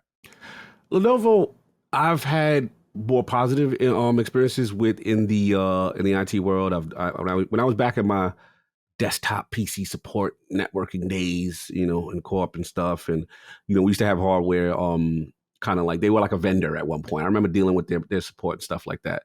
And they were, for the most part, they were fine. Laptops and stuff like that, desktops. Look, I think, the Steam Deck is what the Steam Deck is. Ally is a worthy competitor. They would have to come in with not only the aggressive platform side. I do think the battery life thing, as these handhelds get more powerful, they really drain out. That's not an issue with the G Cloud as much, right? Because you're doing the streaming. But I do think they have to address the battery concerns. From what I hear, shout out to my man, shout out to Jess Gordon, shout out to my man, The Fox. He's really excellent. We should have him on some handheld stuff too. I was thinking about, the vibe I got is that the Z1 Extreme is like, that's in the ROG Ally, that powerful chip. Yeah. They may have like some type of marketing rights, exclusivity for that window. And maybe that this wouldn't surprise me with AMD. Yeah. And that shit. you know how the game is played, AMD and all this stuff. The So AMD is literally the PC equivalent of PlayStation, man. It's so funny. Bro, they hold it down on them exclusives. So Yeah. I think that may be in play here. So if they do, it may be something after the fact. So look, I'm all for competitors getting the space, but they're gonna have to really establish a dominant footprint and reasoning hardware wise to show that they are compelling. Because I need to see. But look, we always need some competition. You know, we want to jump into space. Let's see. But I'm not too worried just yet. I got to see more. They got to convince me before I'm like, yo, watch out, they coming type of shit. You know what I'm saying? But we'll see. I'm right there with you. So we'll see. Couple more here, and then we'll talk about what games are playing. EA had a record fiscal year Q1, growing 21% year over year, largely driven by Jedi Survivor, where EA called it a commercial success with millions of players, and players are spending more time in-game than with Fallen Order. Respawn is currently in the stages of porting Jedi Survivor onto Xbox One and PS4. A lot of people displeased about that, by the way, because a lot of folks just want these big companies to move the hell on. We're deep into 2023 and we're still porting to older consoles. But look, dude, I mean, if you got an install base of a couple 100 million and you got a Star Wars game that could sell some more. You don't say. Yeah, I mean, I'm not a fan of it as a gamer, but a businessman, like, look, when I make my game, if I still see that install base and someone comes to me, a publisher like, yeah, they got there's a 50 million active users here. Would you? I'll be like, well, fuck, okay, like, let's see if we can sell it there, right? It's about bringing your product to a market. But I'm glad they served next gen customers first. Now I worry, Cog, because I loved Jedi Survivor, top 5 game of the year for me right now. And I did not encounter the technical issues that others did during my review process. Post-patch, much worse. Now, I wonder how will this fare on last-gen consoles? Because hog leg was a big concern for people. But then it came out on last-gen consoles and actually wasn't that bad. So you don't say. Oh, I detect a lot of sarcasm here. So why don't you take it away, sir? What's the snark here about last-gen Jedi Survivor that I'm not privy to? I'm going to pop off right now. Let's do it. All right. So this is a little bit of the Series S Defense Force about to come on right now. Okay. All right. So here's the thing, right?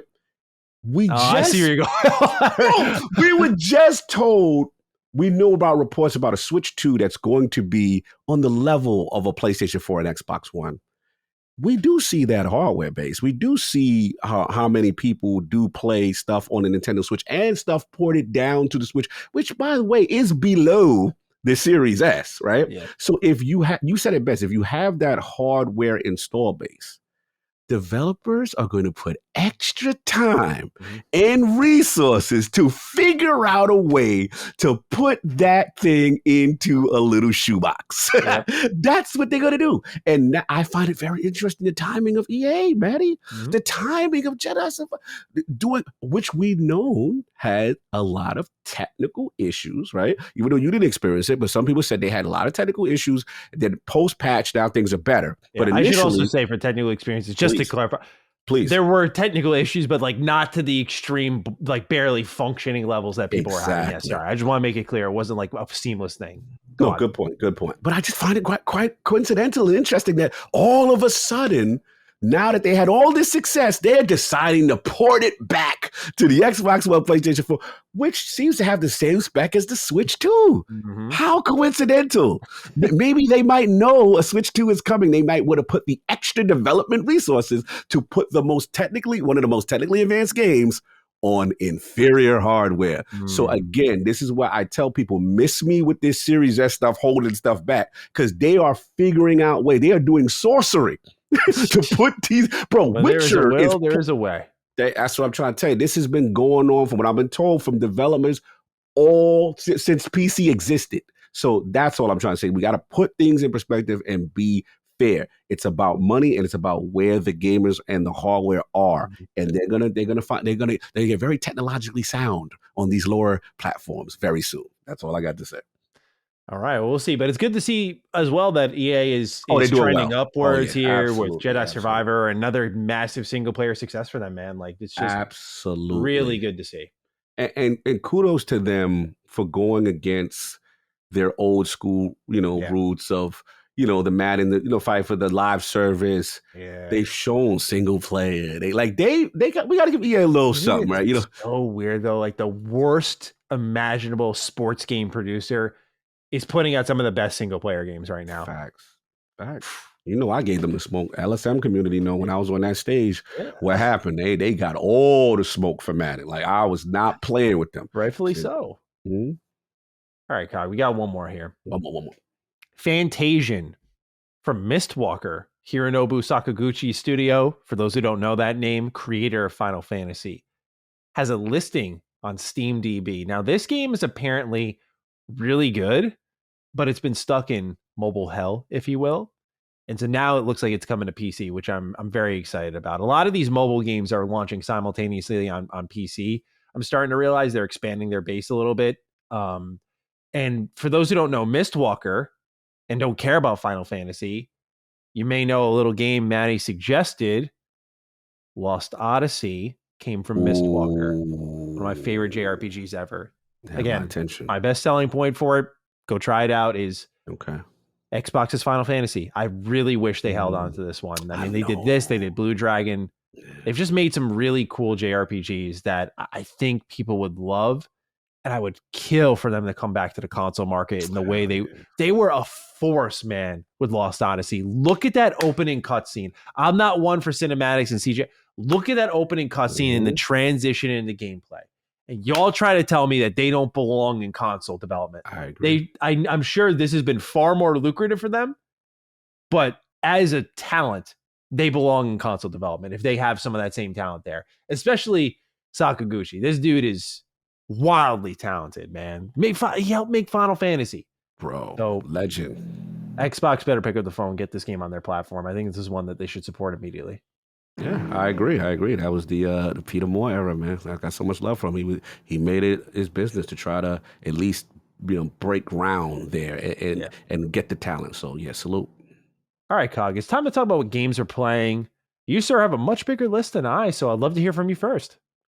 Yeah, so shout out to the cars. We got some Fast and Furious stuff going on. Okay. But that's not one of the games you're playing, right? No, definitely not. So, got into the Payday 3 beta. Oh. Yeah, okay. Payday 3 beta, man. So I got a chance to get my feet wet. Now, full disclosure, I missed out on the Xbox one, but I was able to play on Steam.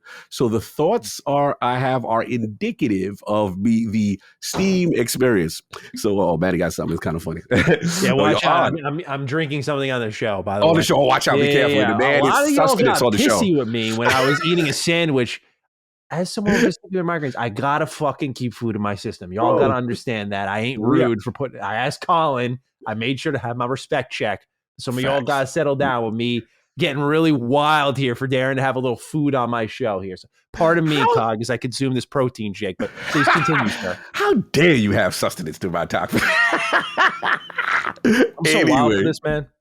Professional podcasting, baby. This is what we do. We keep ourselves alive. But yeah, like Payday 3. So I wasn't able to get the Xbox, but I was able to get into this Steam. So look, this thing got so much potential, brother. Like it is a vibe. Like it is a, you know what I'm saying? You start off, they got like, they let you do like a it's almost like your local Chase Bank you're about to go rob. You know what I'm saying? So you got, they got the scouting out area and they have the objectives. The music is great. I will say it is a vibe. They got the feel of like, what it is to kind of do a heist, right?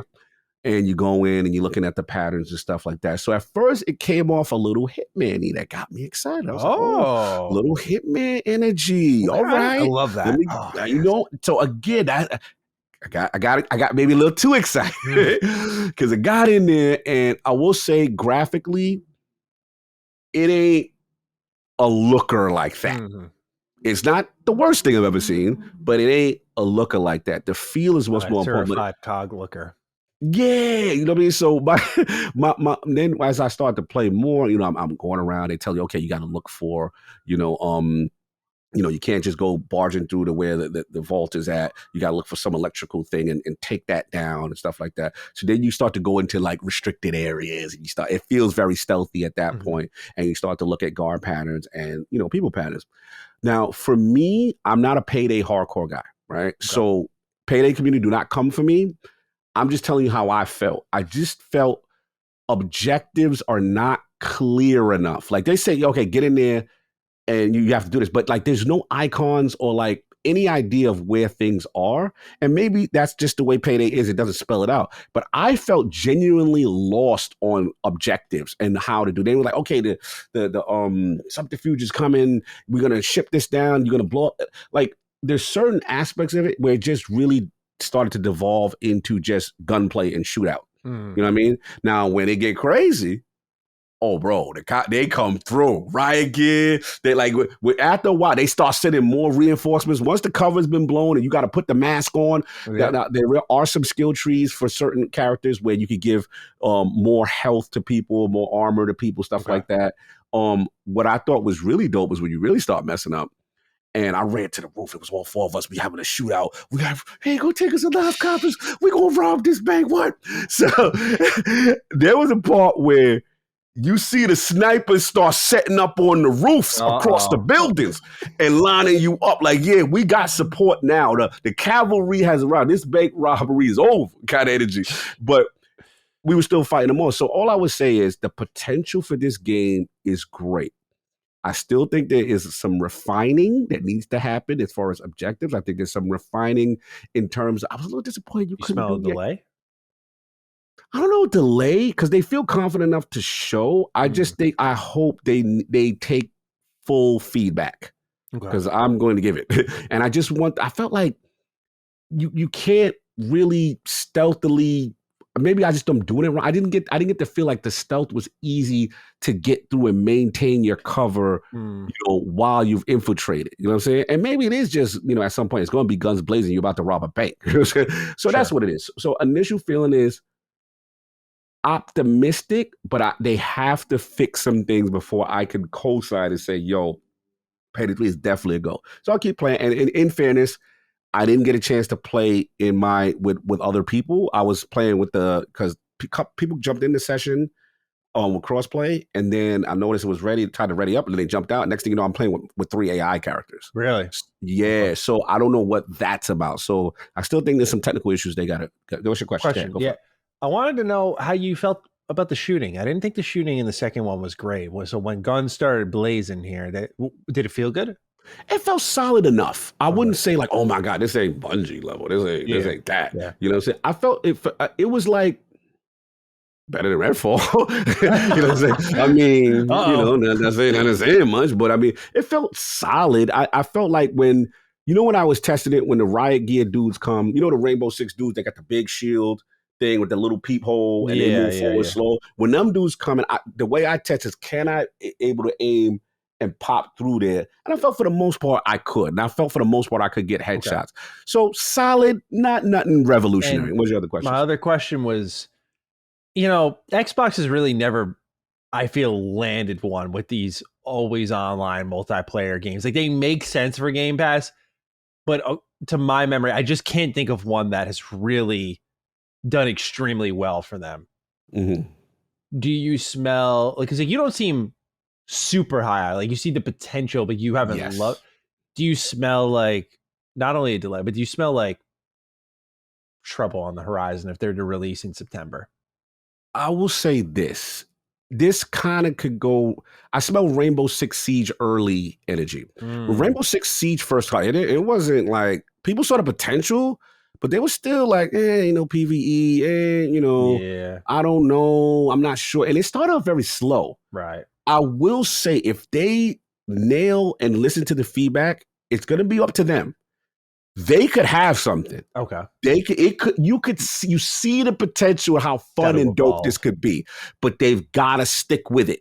So if I had to guess right now, it may start off slow, but may pick up. Again, it's all about their response. So that's Payday 3. I've been doing that. And of course, welcome to the King of Iron Fist tournament, Tekken 8. Tekken! I love that new announcement. Tekken 8. So cross-play now is open for with the beta. I'm still playing on PlayStation, but I was able to play against Xbox guys and PC guys. So initial impressions, very solid. Netcode, everything's still good. However, oh no. There is issues for dudes who want to just do wireless to their system. Wireless dudes got to call you out. Like, yeah, y'all messing up the flow a little bit. I saw some issues, and even Harada and the Tekken accounts have talked about it. There's still something they're looking into. Also, PC Master Race come to the front of the congregation. Y'all out here copying the beta for offline use, and Namco has found y'all out and will be doing bans, so be careful. And there are also apparently now some list of what's been hacked. Uh-oh. Some of it looked true as far as all the character reviews because they got a hold of some stuff in the code. I don't know. We will see. But anyone you're excited about? Yes. Right. If it is true, there is one holy hell. I don't know how they did that. Is it like a guest character? I don't want you to spoil, I guess, right? But yeah. There's right. Two. There's a and guest, and one is holy hell. So again, take it with a grain of salt. There are rumors running around about this stuff. You know, we will see. Some of it makes sense. Some of it doesn't make sense. We'll speak offline, man. Don't worry about it. I will not say anything. I'm just just looking up online. I'm very curious here. Yeah, it's out there. If you want to search hard enough, it's out there. And the last thing, I can't front, Maddie. Like, I thought I was going to give Revenant a try, but Diablo 4 still got me. Now, I got to give Diablo 4 just a little smoke, though. Season 2, Season of the Malignant. You know, your boy is a sorcerer. I'm ready to rock. Now, mind you, Diablo community, do not come for me. I'm just telling you how it feels as a Diablo fairly noob, right? I'm ready to start this season. It's like, yeah, you can't use your character. What? Wow. Yeah, create a new character and then start the new season. Good luck. Huh? Wow. like what? I don't understand. Now, all Diablo players, Cog, it's always been like that. Well, it's stupid because my thing is like, yo, what if I don't want to play a druid or I don't want to play a necromancer? Now, granted, y'all gonna clown me. I did make a necromancer and I'm having a lot of fun with the necromancer class, but it still defeats the point. Like, man, I want to play with my sorcerer. I can't do the new content. You have to do it with a new character. And I felt that was kind of whack. Now, yes, they allow you to skip the campaign and go straight to the new content. And the new content is good. It's pretty much these malignant heart things that you can get from killing specific enemies. And you can put these super powerful buffs and bonuses into the jewelry. And it's really gameplay changing. And I'm starting to mess with the seasonal content. I'm starting to see the seasonal flow, you know, and once you do a certain amount of things, and you can really level up your character, and it gets really powerful with the builds. But that was my only nitpick. But I'm liking it. Hopefully they address the nerfs and stuff like that, you know, people were complaining about. But that's been pretty much it. So, Payday, Tekken, and Diablo 4. Very nice. I've been reviewing a bunch of games this week. 2 are under embargo, so I can't talk about them. But next week I'll be able to talk about both of those.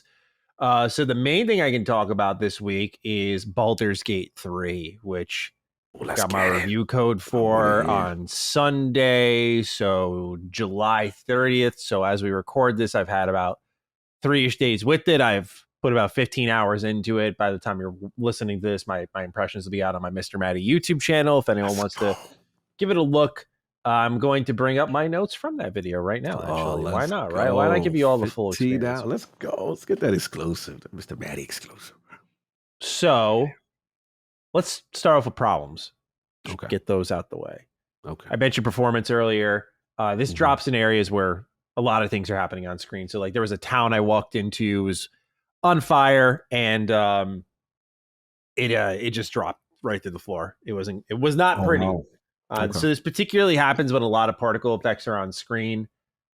Frame rate in general, though, isn't all that stable. There's a lot of stuttering that's happening. And again, my rig has a 3080 in it. Really powerful, up-to-date rig. So it's 3080 energy. Okay. Yeah, so I don't want to blame myself here on this one. Not necessarily like you're stuttering and stammering all over the place, but you'll notice like you're floating in the low 50s, high 40s, which for many people is just invisible. I just feel like if I don't have a great eye for this stuff and I'm picking up on it, it may be more egregious and aggressive for others. Hate to interrupt your review because you just maybe thought about it. On I have to comment on this for the Payday guys that was listening earlier. I was playing on my laptop, a 3070. I too was experiencing some frame issues, and it dropped down to 30. And all of a sudden, 30 frames per second, like it's going to stay here now. And I'm just like, whoa! Ooh. I had to comment on it. You just made me remind me about that. So again, we've learned based on Redfall situation, this is what's reflective of PC right now. We don't know what's reflective on console, but continue, Maddie, because I'm glad you said that about the frame rate stuff. I think you brought it up. Mm-hmm. The UI, like the experience navigating the UI compared to Divinity Original Sin 2, is still specifically the inventory menu. And this isn't an issue with the game, but I warn people, it's a really hard game.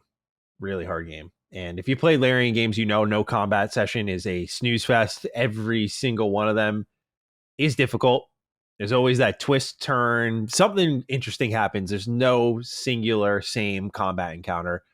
And that's what makes skill checks worthwhile, because you might want to avoid one or two, and you can. But this is just more so your fair warning that you might get filtered. The game's really tough. What I love about it, everything else. Woo! The spirit of BioWare's golden age is well and truly alive here in Baldur's Gate 3. So Dragon Age Origins being one of my favorite games of all time. People remember the campsite in that game. You go back, you mingle with your party. So this is like Dungeons and Dragons, the video game. Like you pick your class, subclass, race, specializations, cantrips, spell slots, resting, debuffs, buffs. All this shit is here.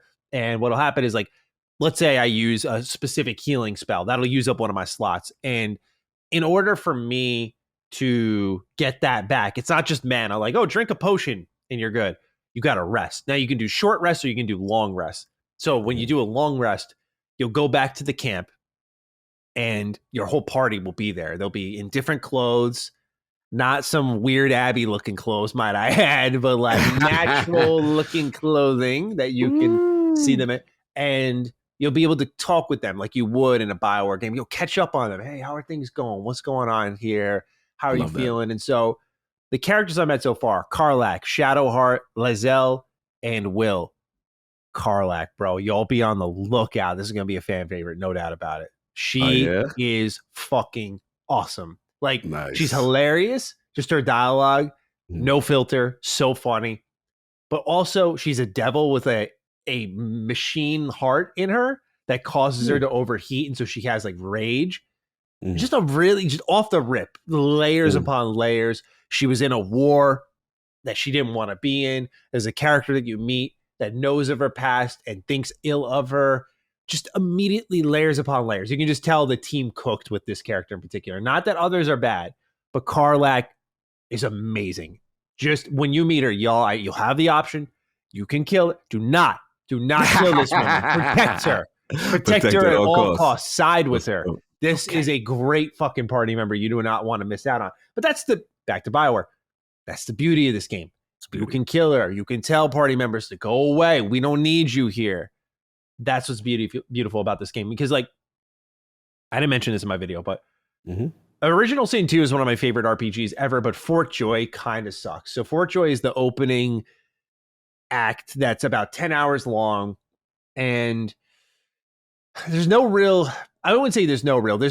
in how you can approach situations, but the real choice and consequence and multiple outcomes is in Act 2 in that game. That's where you really feel the game flexing its muscles. But here in Baldur's Gate 3, man, there's just outcomes upon outcomes upon outcomes. There's so many ways you can do things. And so it's not just like the camp and that BioWare vibe. It's just that I could see myself running through this multiple times over the years, strictly because there are so many permutations of how things happen in this opening area. Now, we'll see as I get deeper in the game how they spider web and how it keeps things interesting and unique. But right now, it's just that you have a good RPG when you're almost excited to make a new character and you haven't even finished the first one. That's when you know. Diablo. I'm just joking. That's when you know, though. Right? That's when you know. That's true. Presentation in this game is phenomenal. If you've played a Larian game before, Original Sin 1 and 2, camera's always in the sky. And in conversations, they're through text boxes. You can bring the camera in closer, but they're not animated. It's just text boxes, lots and lots of dialogue. Lots of dialogue choices. What you get here is a trade-off. So in Original Sin 2, you might do some conversations that have like 8 options on how you respond to a character. Here in Baldur's Gate 3, you'll typically see 3, but the game is fully voiced, and the motion capture cog, the face and the upper body, is so impressive to me. And I don't know if I'm overreacting. I'm curious. Right now, I don't know what other people are going to say about the game. I imagine it'll be praise. Okay. But I think this is such a huge boon to the game where I'm willing to, as an RPG diehard, sacrifice some of that dialogue for this, because their face, it's not just like, oh, do they look pissed? Do they look confused? It's things like that I've never seen in a video game before. Let's say, this is for our video viewers out there. Let's say I'm talking like this, right? And you see, for those of you video viewers, you see me synchronizing my voice with my hand movements when I emphasize. Stuff like that happens in this game. In just conversation, which makes them more human, more lifelike. And it doesn't feel like the same 10 preset animations are attached to these characters like you see in all these games, and they're cycling and cycling and cycling. Every conversation feels personable and unique. And I'm sure that I'll see reused ones. And if I don't, I'll be only more impressed. But dude, these characters just feel so lifelike in how they move their head when they talk, and how their face, and it's crazy because Larian's never done this before. They went from top down isometric RPGs with text boxes to this. It's a fucking incredible leap, dude. I am inflection. Yes, what they're talking. Real personable conversations. Okay, which again just makes them feel real, and that's what you want in an RPG. You know, especially for those of you with romance options, you want them to feel real and believable and cuff the right one, right? So them bears is out there, right? Yeah, no bear yet. That might be my first kill. How about you with the inflection there? Okay, continue. Anyway, yeah, that adds a lot to the game. Gameplay itself is super difficult. Like I mentioned, lots of moving parts with your class, subclass, race, specialization. So like I think a wood elf ranger, focused on focused on animal summoning. And that's my like unoriginal pick for fantasy games. I'm always an elf. Oh, really? Oh, you elf class. I get way more creative in sci-fi games, but I am such a elf nincompoop when it comes to fantasy games. I cannot help myself. Even Skyrim and stuff. Yep. You was really which elf though? Which elf you was? What elf? Like I every time, dude. It's funny because I'm like I'm gonna speak out of pocket. Let's go. I don't want to be a dwarf. I don't want to be a halfling. Those aren't cool, larger than life characters to me. I want to be a fucking elf, man. Especially especially in Original Sin 2, the elves were like cannibals where if I ate like your finger, I'd get your memories. To me, that's just, come on, that's cool, man. You're not getting that in these dwarves and whatnot. You're not. Dwarves ain't giving you that energy. Yeah, you're not. The Githyanki are pretty cool. That's what Lae'zel is. Class shaving, y'all. I love it. Yeah, I am. I'll mess with y'all you. Know how this I is roll. Funny. This is fun. I'll jokingly make passion. you feel bad about anything. Elf Master Race. Continue. So I played this on PC, but I used the controller the whole time. And I did that because I wanted to make sure when I did my impressions that PlayStation users could watch and be aware of how the game plays and not worry. It works really well on controllers. You know, the bumper for the ability wheels that you can scroll through is there. So you click like RB and it brings up multiple wheels and they're organized well. Works really totally fine in that way. You'll hold the right stick and it'll identify nearby objects. So instead of using your mouse and your cursor to find things, you can just do that. And you can even hold the left analog stick and it'll bring up a cursor. And so you can navigate and like pick individual items or people in the environment to interact with, talk to, attack, and so on and so forth. So really good work on adapting a clear keyboard and mouse game to the controller. A lot of thought was put into it and it's appreciated. You can tell they spent a lot of time on that. And yeah, like I said, the battles are hard. So it's not just Divinity Original Sin 2 with a new coat of paint. You know, you're going to see carryover elements from that game. Like, oh, if you're on a higher area, you shoot a bow and arrow. It's, you know, it's going to do more damage, higher chance of hitting them.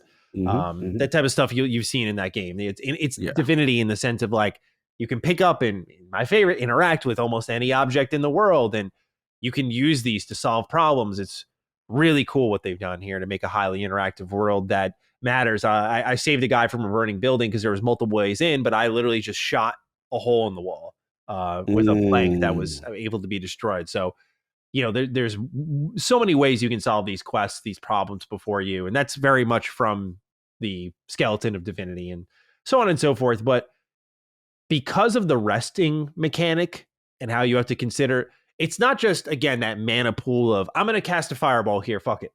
It's like, do I want to do it now?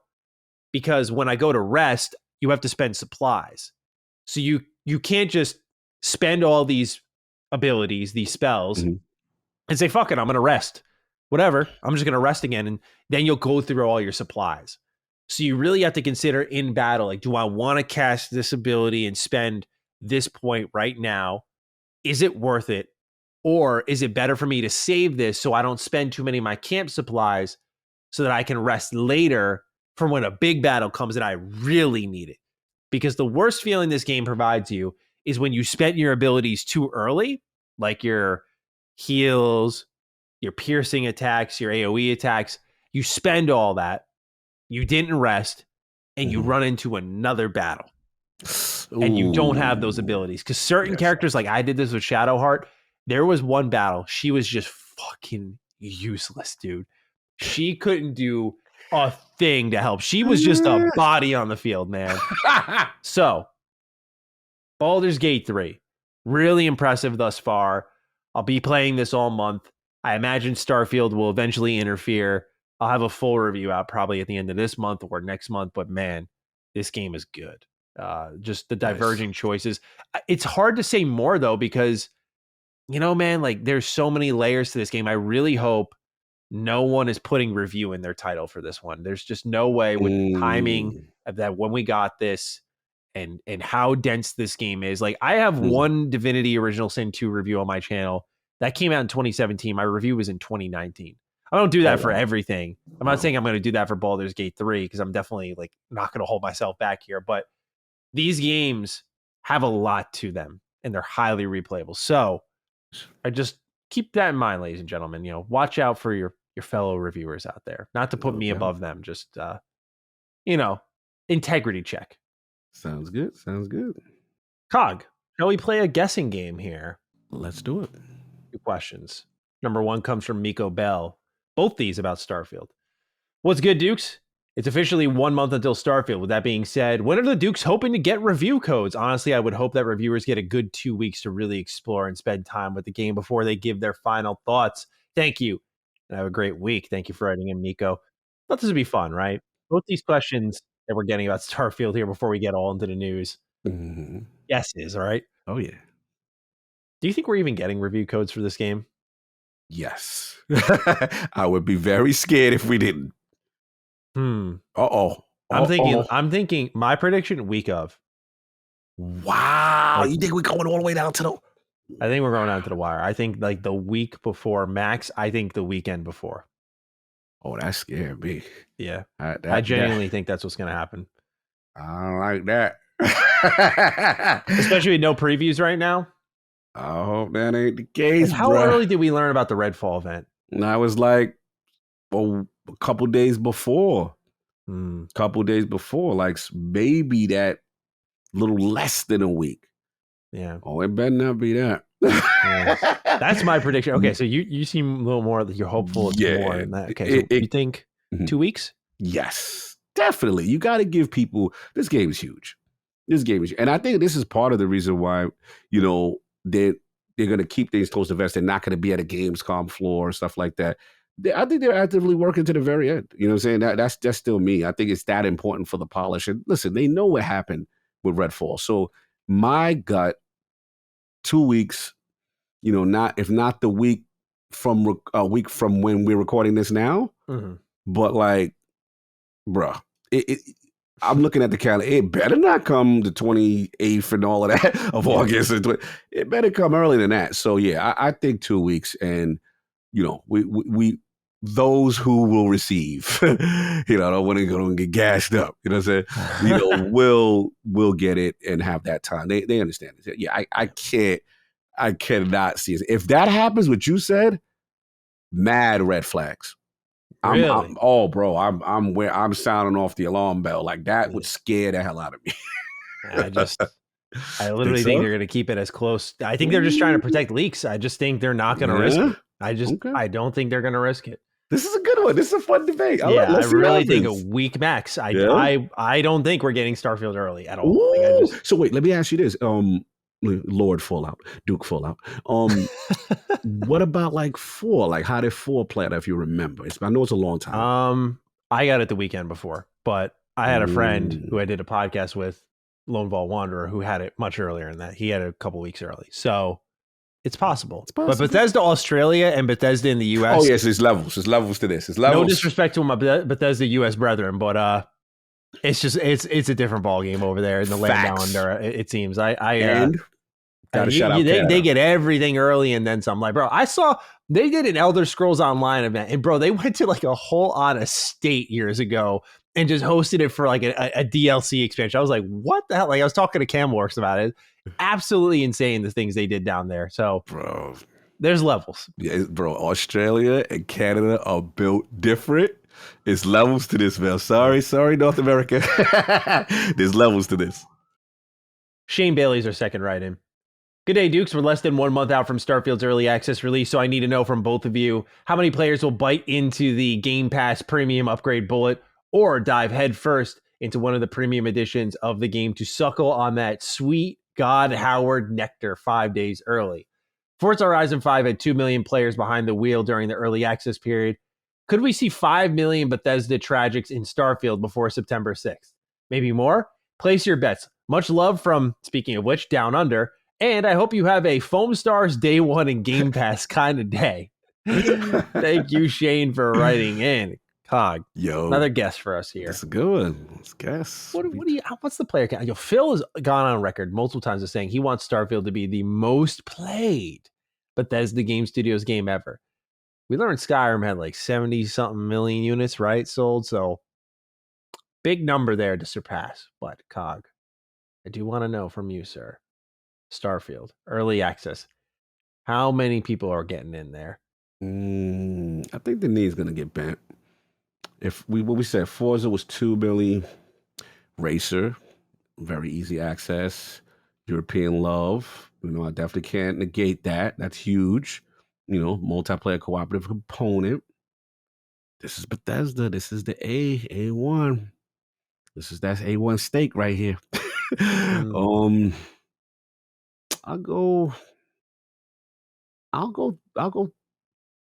go 3.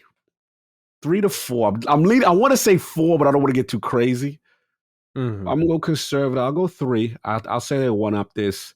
I think people are not gonna wait, and the fact that it's out there and they want to get start putting a dent in this world and know what I think the curiosity will kill.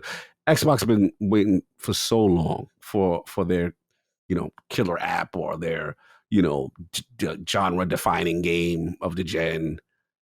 People want to know. I think they're going in. That's what I'm going. What you got? I'm thinking over that early access period, I'm with you, like 3.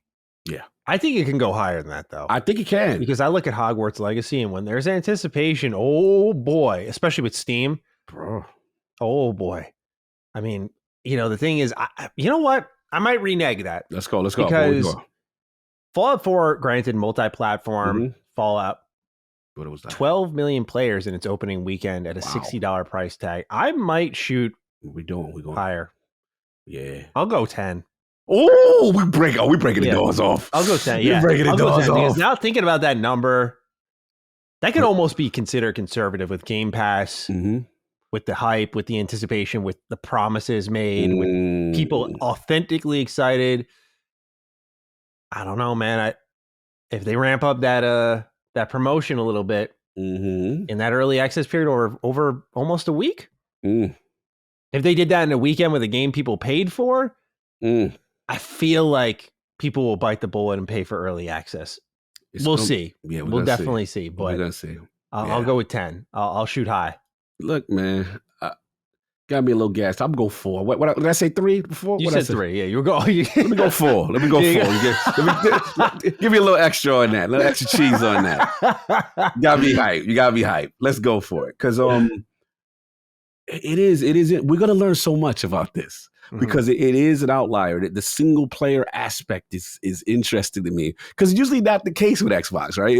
It's usually always some old multiplayer online component game, but this is the big one, right? Yeah. And yeah, you've got good metrics, as far as what Fallout did. So I'm gonna go for you going for you going for it all, and it still can hit it. So yeah, let's see. All right, Cog. Let's get into the news. A really cool week here. Number 1. No, you are not dreaming. Xbox and Square Enix did indeed renew their vows publicly during the Final Fantasy Fan Fest 2023, following what looked to be a deteriorating relationship as game after game missed Xbox platforms. It seems things are on the upswing now. While announcing Final Fantasy XIV's newest expansion, Dawn Trail, Phil Spencer joined the stage alongside Yoshi P to confirm that the widely popular MMORPG will come to Xbox in spring of 2024 after years of unfulfilled promises. Xbox writes in their own wire post that the Series X version will support 4K graphics for the game, and that both Series X and S versions will have faster loading times.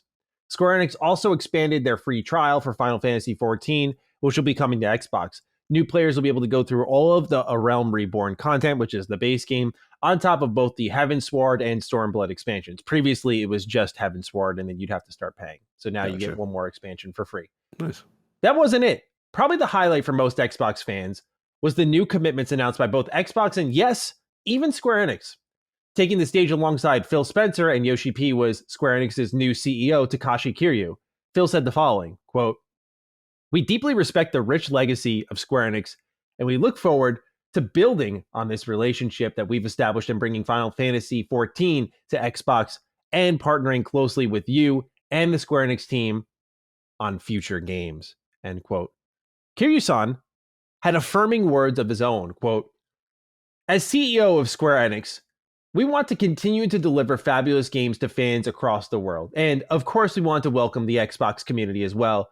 And starting with today's announcement of Final Fantasy XIV coming in spring 2024, and whenever possible, we are planning to bring our games to Xbox for players around the world to enjoy. We're really looking forward to working closely with Phil and the Xbox team to make this possible," end quote. Cog. Man, man. Let's start off with Mark Vuokolo, who writes in, "Hey Dukes, with Xbox pulling out that Uno reverse card and announcing that Final Fantasy XIV will come to Xbox and a possible strengthening of their business relationship, do y'all believe Xbox will start getting Square Enix AAA games day and date, same as Sony? And if so, how do you think Sony will respond? A lot of people didn't see a necessity for an acquisition of Square Enix because Sony was seemingly the preferred platform. Could this announcement lead to Sony figuratively taking their ball and going home by purchasing Square Enix? Thanks y'all for the entertaining content on my long drives for work. Also, no hate, but baked mac and cheese is definitely the best form of mac and cheese." Very well, Mark. You're allowed to think your bad thoughts. Cog, Square Enix did what we thought was unthinkable. So much so that I actually had people from other companies contact me and say, like, I can't believe what I just saw. Like, wow. As in, Xbox just got a really big public vouch from Square Enix that's not just a thing, like, business, but people in the industry are seeing this and think it's much more, which, anecdotal, mind you, but still worthwhile for those who were vets in the industry. So I dish it to you, Cog, because, I think when we really start, when I look at, not to be all numbers, but when I look at the start of the upswing of the Dukes in 2023, it was our cursed thumbnail talking about Square Enix games skipping Xbox. Greatest thumbnail. I face swapped with Cloud, you face swapped with Barrett. Love it. Dominican Barrett. So I remember there we talked extensively, like, there's just no way this is going to get fixed because so many times we saw unnecessary skips. Octopath Traveler 2 being, I think, amongst the weirdest. You bring the first one over just to Xbox and in Game Pass. Your Outriders Day 1 Game Pass. but then like no Octopath Traveler 2, Mm-hmm. no real other day one Game Pass support. Like, what is this relationship? So, Cog, what's your read of all this? There's so many angles that we can tackle this one from. Bro. Did Xbox bring a bag over? Mm-hmm. Is Xbox going to, as Mark wrote, get these games day and date? Mm. Is PlayStation going to start getting aggressive now that that relationship's been threatened? So many ways to go about it, but sir, you start us off. Wow. I saw your tweet and it really kind of like resonated how I felt like, yo, this was really surprising. You know, this is some relationship the Dukes have talked ad nauseum about this, right? That's where Check to Check Energy was born. Yes. Check to Check Energy was born off of Square Enix because we were like, bro, it don't make sense, but I may have to have a new expression now, Manny. It might be CEO to CEO energy. Yeah. Because the new CEO is about what's going down. And look, don't let nobody sugarcoat. Like, bro, this is symbolic. Phil was on stage with Yoshi P and Kiryu-san. And not only was he like, okay, this is just for Final Fantasy. And this is, this just for this particular, old game, right? It missed the platform. No, you've got Square Enix themselves vouching for Microsoft, saying that we plan on bringing more things to the Xbox platform. Phil Spencer's starting to say, hey, in future games, stuff for the platform. To me, the key was the Square Enix Twitter account with the eyeballs like, ooh, look at what we doing with Xbox. And I'm like, this got cozy super fast. Yeah. So look, to Mark's question, right, first let's get to the Xbox portion. This is fantastic. This is fantastic. This is what the Dukes were fighting for. We were like, bro, these games are important. Pixel Remaster, Octopath 2, these games cannot miss the platform. I remember when Final Fantasy VII Remake initially was announced, there was a period of subtitle like, oh yeah, after a year, it'll come to Xbox. So what I deduce from this is, and shout out to King, he was on fire with ILP recently about this, is that something changed and soured the past relationship with Square. We just got to call it, because there was a period, Maddie, remember, every Final Fantasy game was in Game Pass. Remember that? Like, there was a period, Kingdom Hearts was coming, and then all of a sudden, remember, we more Dukes we do, the more DDs we did, this is being removed. That's coming out to serve. I remember that the coming and leaving Game Pass section was starting to get very interesting. And then we started to see, we don't even hear about Final Fantasy VII Remake coming to Xbox anymore. Obviously, 16, we know about the exclusivity deal. We get that. But it really started to resonate. The pixel, the Octopath 2 was the most egregious. Yeah. Egregious. We were like, this doesn't make sense. So I'm going to say, yes, this relationship has improved. Yes. They shout out to Sarah Bond and Phil. It's not lips. They're putting the groundwork in with them early TGS shows. They would go over there. It started small, right? But it was a gradual implement. And we started to see the Segas, the Atlas, that was the other one. Square was the biggest. I think this, at the very least, maybe if Remake doesn't happen because contractually, Sony has that bag. Mm-hmm. Maybe contractually 16 doesn't happen because Sony still has that. But I want to envision a world that we're going to, at minimum, not saying these games are coming to Game Pass, but at minimum have console release parity moving forward with new stuff. Mm-hmm. That's what I'm going with right now. And to Mark's question, look, bro, here we're going fanboy fun for a little bit. For a little bit. Phil is on stage with your girl. I don't care. Like, the optics are everything, bro. That person, that she is known to be with you and have a relationship with you that seems to be semi-exclusive. I'm sorry. We got to have fun a little bit. Y'all know I'm having fun. I love it. You know that was funny as hell. That's Sony's girl. I don't care what nobody said. We all know the history. We know Final Fantasy VII on PlayStation 1. I was there. That was symbolic. She got jilted with Nintendo. Sony was the new thing. There's something to be said that they coming out on stage together after all the bad publicity. And so King has a good theory. And I agree with it. King's theory is this, and I'll let you go. It's the last thing I'll say, is when we learned about the FTC ABK thing, is we learned about that list. that mergers and acquisition list, and Square was on it, and Bungie was on it, right? Sega was on it.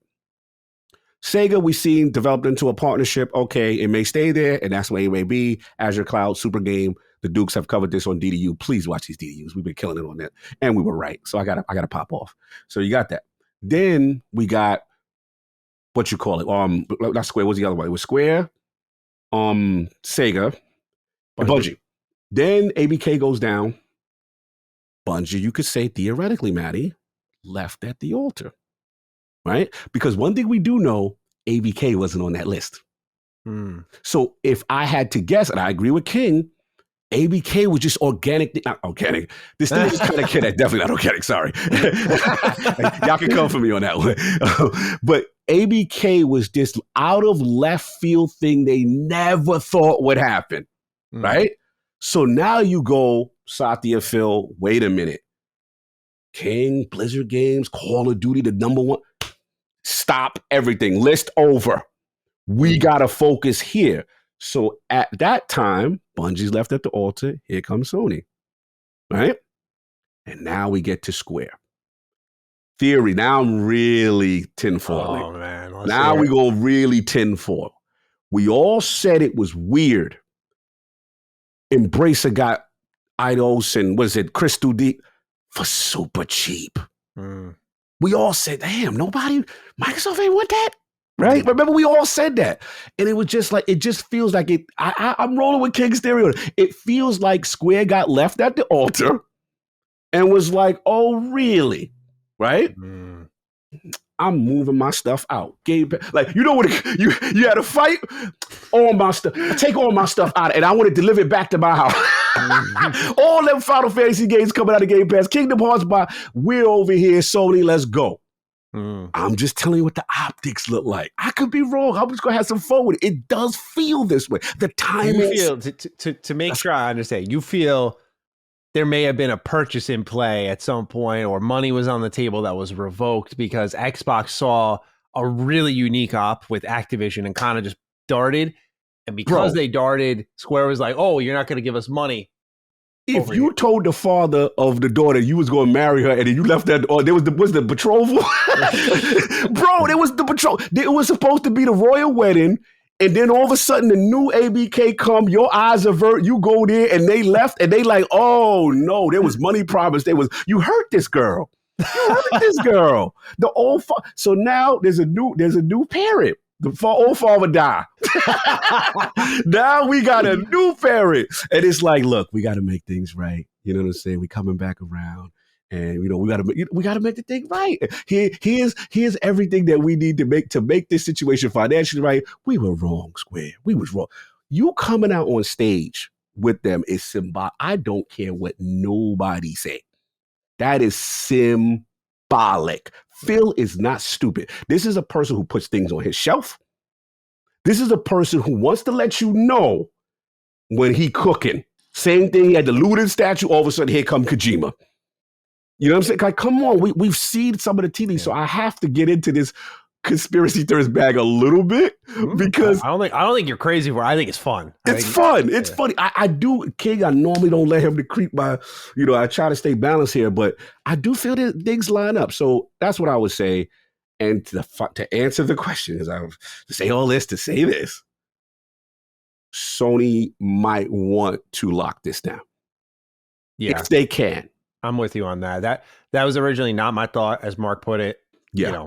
The acquisition didn't feel necessary, but I think this may have, I'm speculating. I wouldn't be surprised if this made Jim and the team kind of sit up in their seat a little bit like they're watching arms folded and then they see that you see Phil step out. They're like, what is he doing here? Yeah. She was supposed to be, bro, what is he doing with your girl? I'm sorry. They've not been known. We've known the relationship to be sour. Mm-hmm. So this is a huge deal. I got my eyes open. We'll see what happens. I theorize that Xbox gave Square Enix a pretty big chunk of change to start funding ports and making a statement to their fans. Because what we've said on Defining Duke a lot is, it's what Square did was fucking annoying. There's no denying that. But there's also no denying that they own some of the most popular JRPG franchises out there. And for Xbox to solidify themselves as a major player in the JRPG space, in the Japanese gaming space, they need arguably the most recognized Japanese-based developer next to PlayStation and Sega. They need Square Enix. Absolutely. And they need them sooner rather than later with Kojima, with the partnership with Sega blossoming. They have a lot of stuff lining up that could be getting revealed soon, coming out soon. Game Pass for Persona games. You need to start getting day and date like you did with Bandai. You need to start getting day and date like you're doing with Atlas and Sega. You need to get day and date with Square Enix. There's just, if this is the statement you're both going to make, I'll sit here and wait out for however long. I've already played it, but like I'll wait out like others. Final Fantasy VII Remake on Xbox. I don't know when that's coming, but I got a theory for you, Cog, in return. I'm gonna return fire. Let's go. Isn't it funny that this all happened before a real marketing campaign for 7 Rebirth began? Do we see a reality? I won't get carried away. Do we see a reality where 7 Rebirth makes its way to Xbox? Because the other egregious move Square fucking did that I think they owe Xbox fans an I'm sorry gift for is bringing Crisis Core to Xbox, but no 7. Come on, guys. COG supported too. Yeah, no, I did too. I got it on Xbox as well. Crisis Core Reunion, as a sidebar, yes, amazing game from Square, because they don't claim it as a remake, but it feels like one. What a great game, man! But we got that. No 7 remake, but now no real traditional true marketing cycle has began for 7 Rebirth, and I'm thinking if they can, the real magic here would be before the end of the year. You get 7 Remake on Xbox. Whoa. And the true, oh my God moment is if they go and it's coming to Xbox day and date too. I think it's a little pie in the sky. Okay. Only because I don't think, I mean, people should know this. Like a port's just bring it over there. It works fine. Absolutely. But man, if there is no contract there, bro, I think Xbox will do what they can to pull that off, because that is because Xbox right now is so down that them evening the playing field, which it's an optical win. It's kind of a sad optical win, but it is a win. Like, oh, they're getting it too day and day. Yeah, it's good point. Again, I'm not going to clap them on the back for it, but that's what I'm wondering with all of this is, when does the day and date begin, right? Like, okay, you shook hands, you exchanged money likely, you're going to start working together closely on this.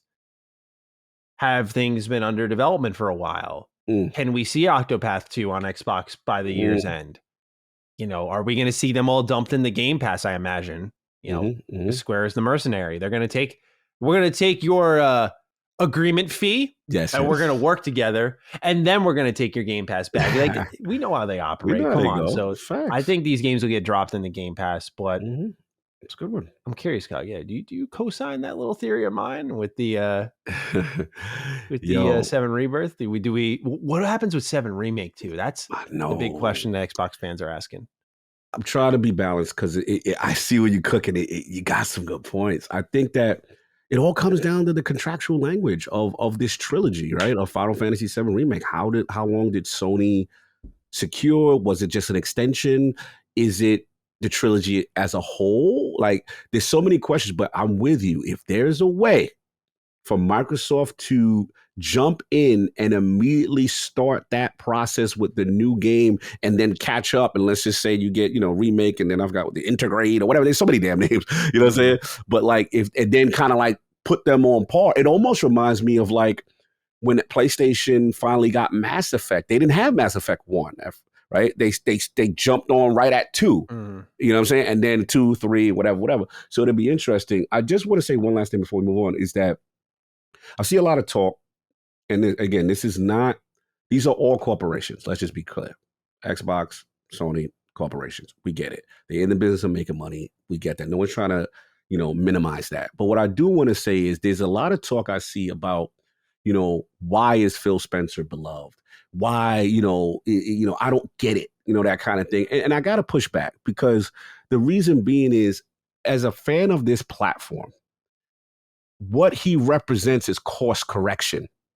What he represents is trying to make right all the issues that Xbox fans had You know what I mean?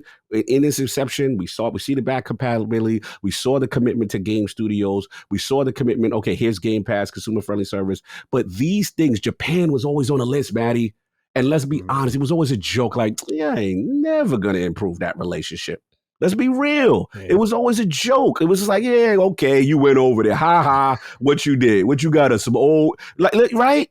No, you're right. Yeah. Come on, let's keep it real. So we got to stop with this. Oh, what has he done? This is why he's beloved, because he's actually executing on issues that people have had with the platform. Is it perfect? No. Is he perfect? We saw Redfall. We're not going to sit there and say the regime is perfect, but we cannot not give credit to course correction and making this platform not feel second-class citizen energy, and then moving forward. And JRPGs and all these things are important. So I want to give the team some credit here. This is a big deal. Regardless, let's just say the Final Fantasy VII Remake and the 16 stuff doesn't happen. But moving forward to say, okay, you know what? They're not going to miss out. And it'll be a simultaneous release. And maybe some of these will come to Game Pass. Huge deal. Yeah. It reminds me a lot of Bandai. You get Tales of Horizon. We talked about Blue Protocol earlier in the show. You know, you can just count on them being there, which is a win unto itself. Like we said this for a while, and I know it's very tempting for us to dream up Game Pass deals of day one gets for Xbox. And of course, exclusivity being the thing a lot of folks are looking out for. But we've said from the start, it's a slow and steady race here with Japan and Xbox. They need to get day and date, quality parity, all that stuff needs to be there. And then we move to the next level. Then we start probably talking day one Game Pass. And then when the base is truly there, then developers are probably going to be like, all right, we'll make something exclusively for you. But Xbox has to make sure they can secure Dragon Quest, Final Fantasy, Octopath, these games that have sold millions and millions of units and are globally recognized as JRPG titans. They need to secure these and let Xbox fans know, if you buy this console, that you're going to get JRPGs, just like you did on the 360 days. And then when they knew they had that, then you'd get your Lost Odyssey, you'd get your Infinite Undiscovery, you'd get a plethora of JRPGs that were exclusive to that ecosystem. Sometimes, like Tales of Vesperia, funny enough, speaking of Tales, but also ones that were full on Lost Odyssey again, Blue Dragon, just full on console exclusives, never left. But we got to build that. And that's the part that I think Xbox fans are struggling with, is they want obviously day and date games, but you know, part of what's great about those relationships is what's born from them in an exclusive capacity. So I think this is really good to see. And we have one more question here from Poot. Hey, Mr. Meaty Plays and Lord Cognito. With the sudden renewed romance with Square Enix, the mind can't help but wonder what's coming in their vast portfolio. Sure, Final Fantasy XIV is nice, and gamers will surely want Final Fantasy VII Remake with Tifa, Final Fantasy XVI, and Final Fantasy VII Rebirth with Tifa. We got a Tifa fan in the building. Tifa, like nobody else in the game. We got Tifa. We get it. She is the most fun to play as, I feel, in the original remake. But what about some other titles such as Octopath Traveler 2, or maybe some other titles coming day one to Game Pass, such as Dragon Quest 12, or, and it disgusts me to say this is not me saying this, is Poot saying this, by the way, Kingdom Hearts 4.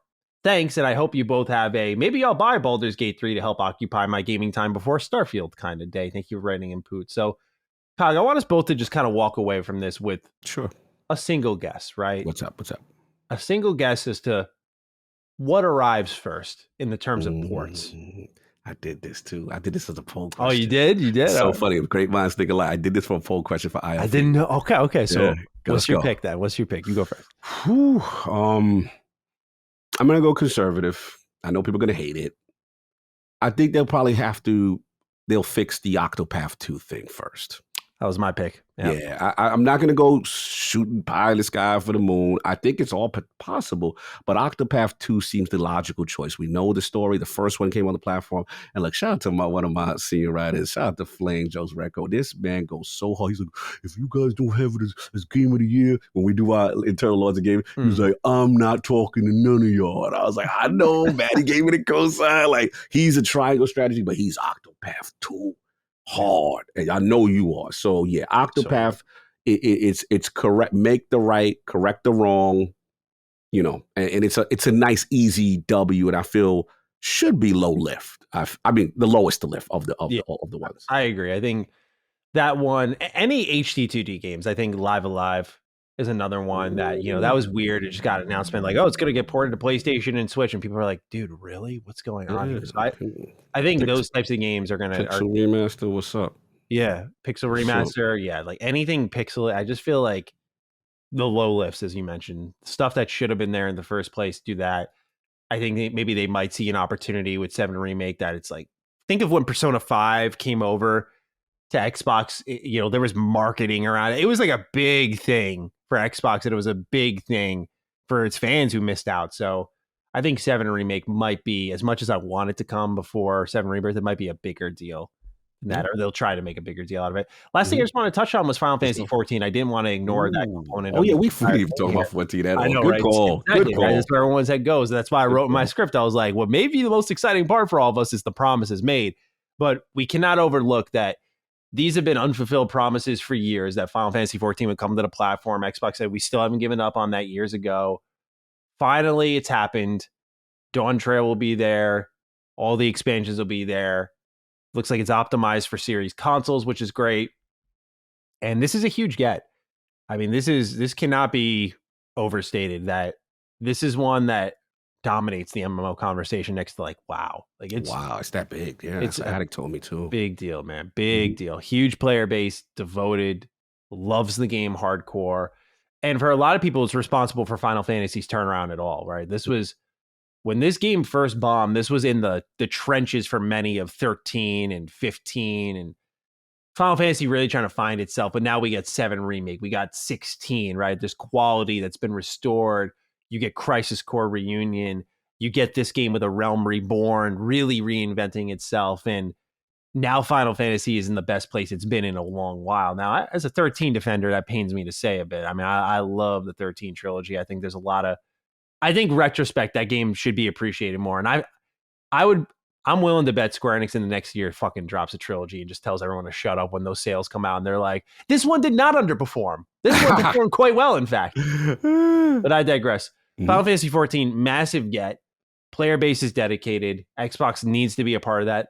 They should have been a part of that much sooner. Having it as a temporary, at least free-to-play title will be good. And I hope that for PC Game Pass, they figure something out for this. Yeah. I think if you want to figure out that, you want to increase that base, this is one way that you target it, right? They targeted Riot. They targeted, I think, a bigger MMO like this, and they'll be in a good place for sure. I agree.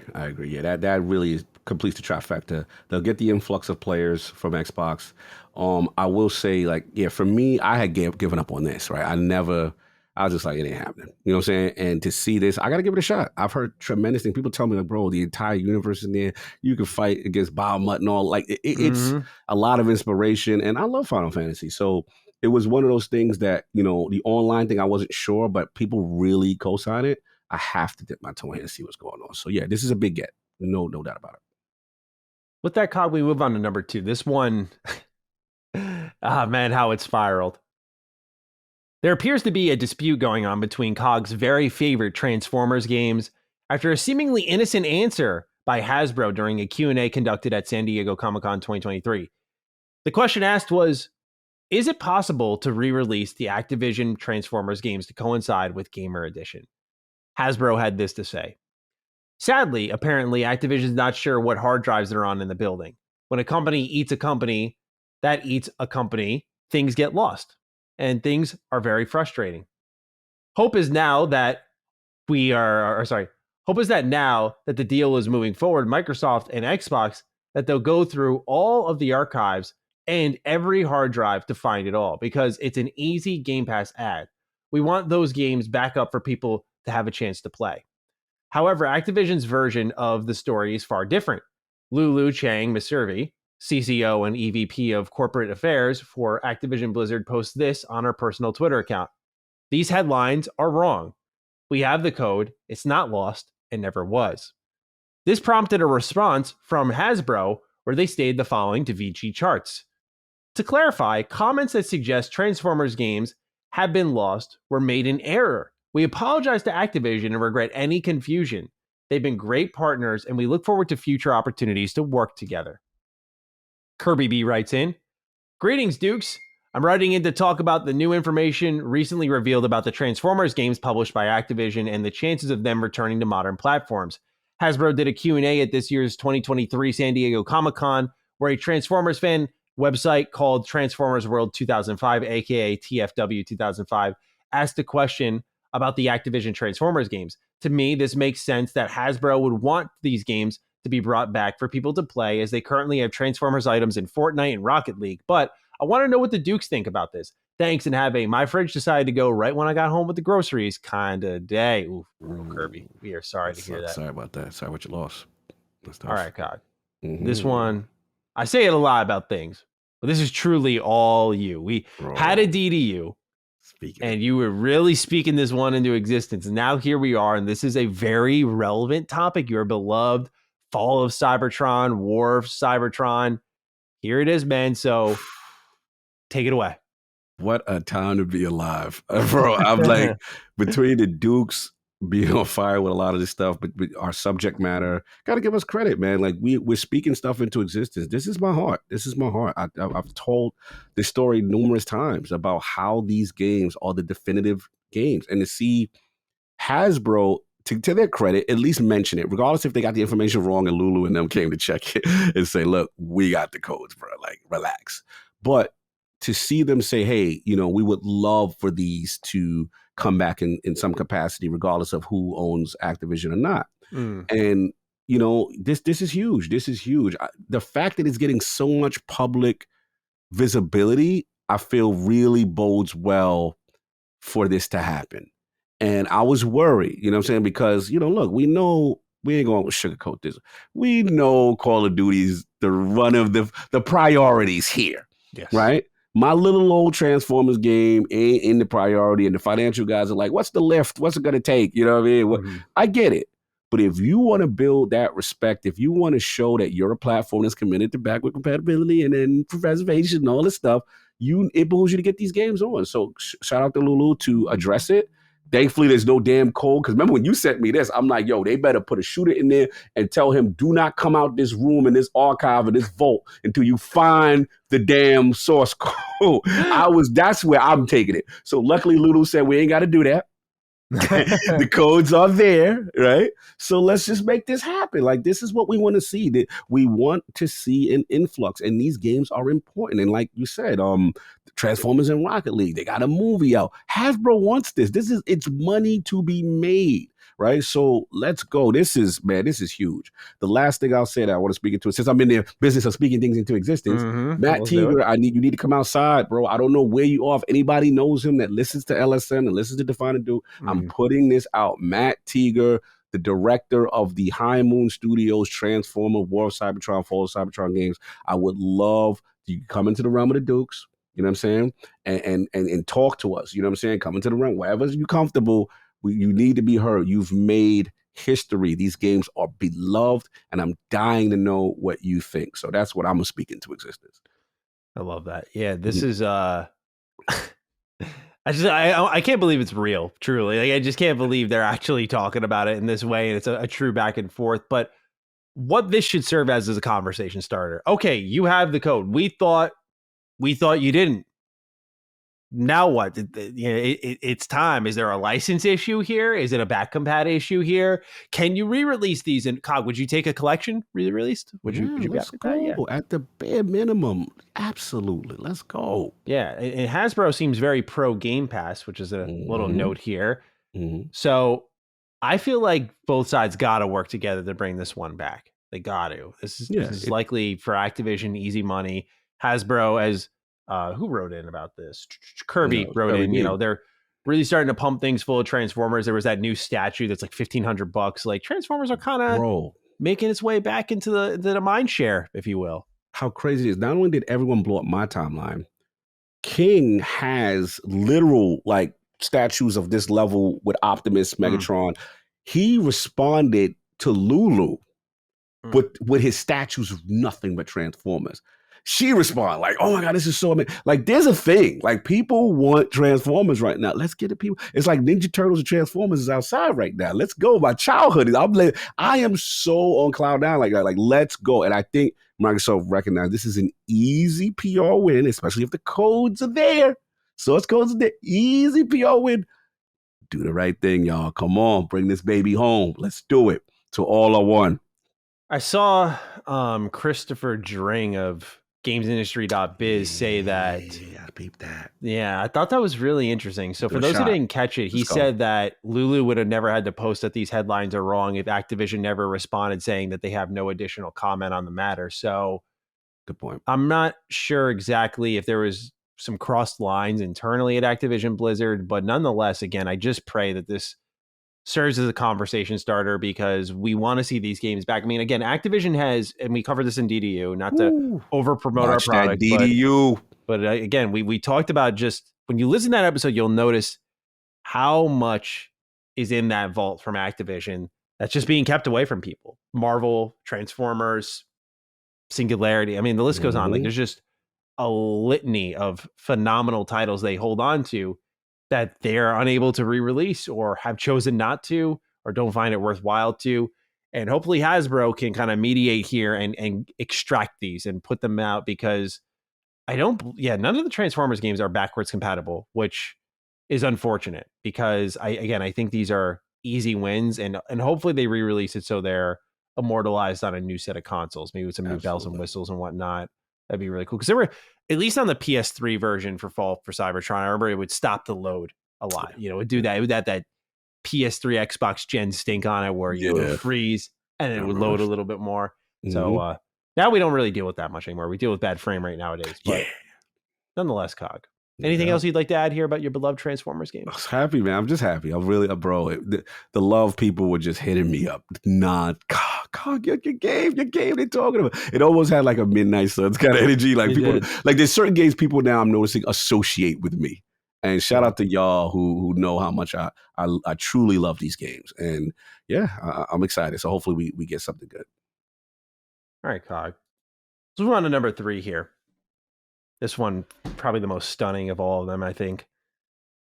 As if this week's gaming news couldn't get any stranger, there is now a rumor floating around that a remake or remaster of Elder Scrolls IV Oblivion is incoming from Virtuos Studios. According to a now deleted Reddit post from an ex-employee, the project is going under codename Alter, with discussions still ongoing on whether or not it is a full-on remake. The game is said to be made using a pairing system within Unreal Engine 5, where Oblivion is running within it as a project, but the graphics are rendered in Unreal Engine 5, yet the gameplay, physics, etc. are still done in Oblivion.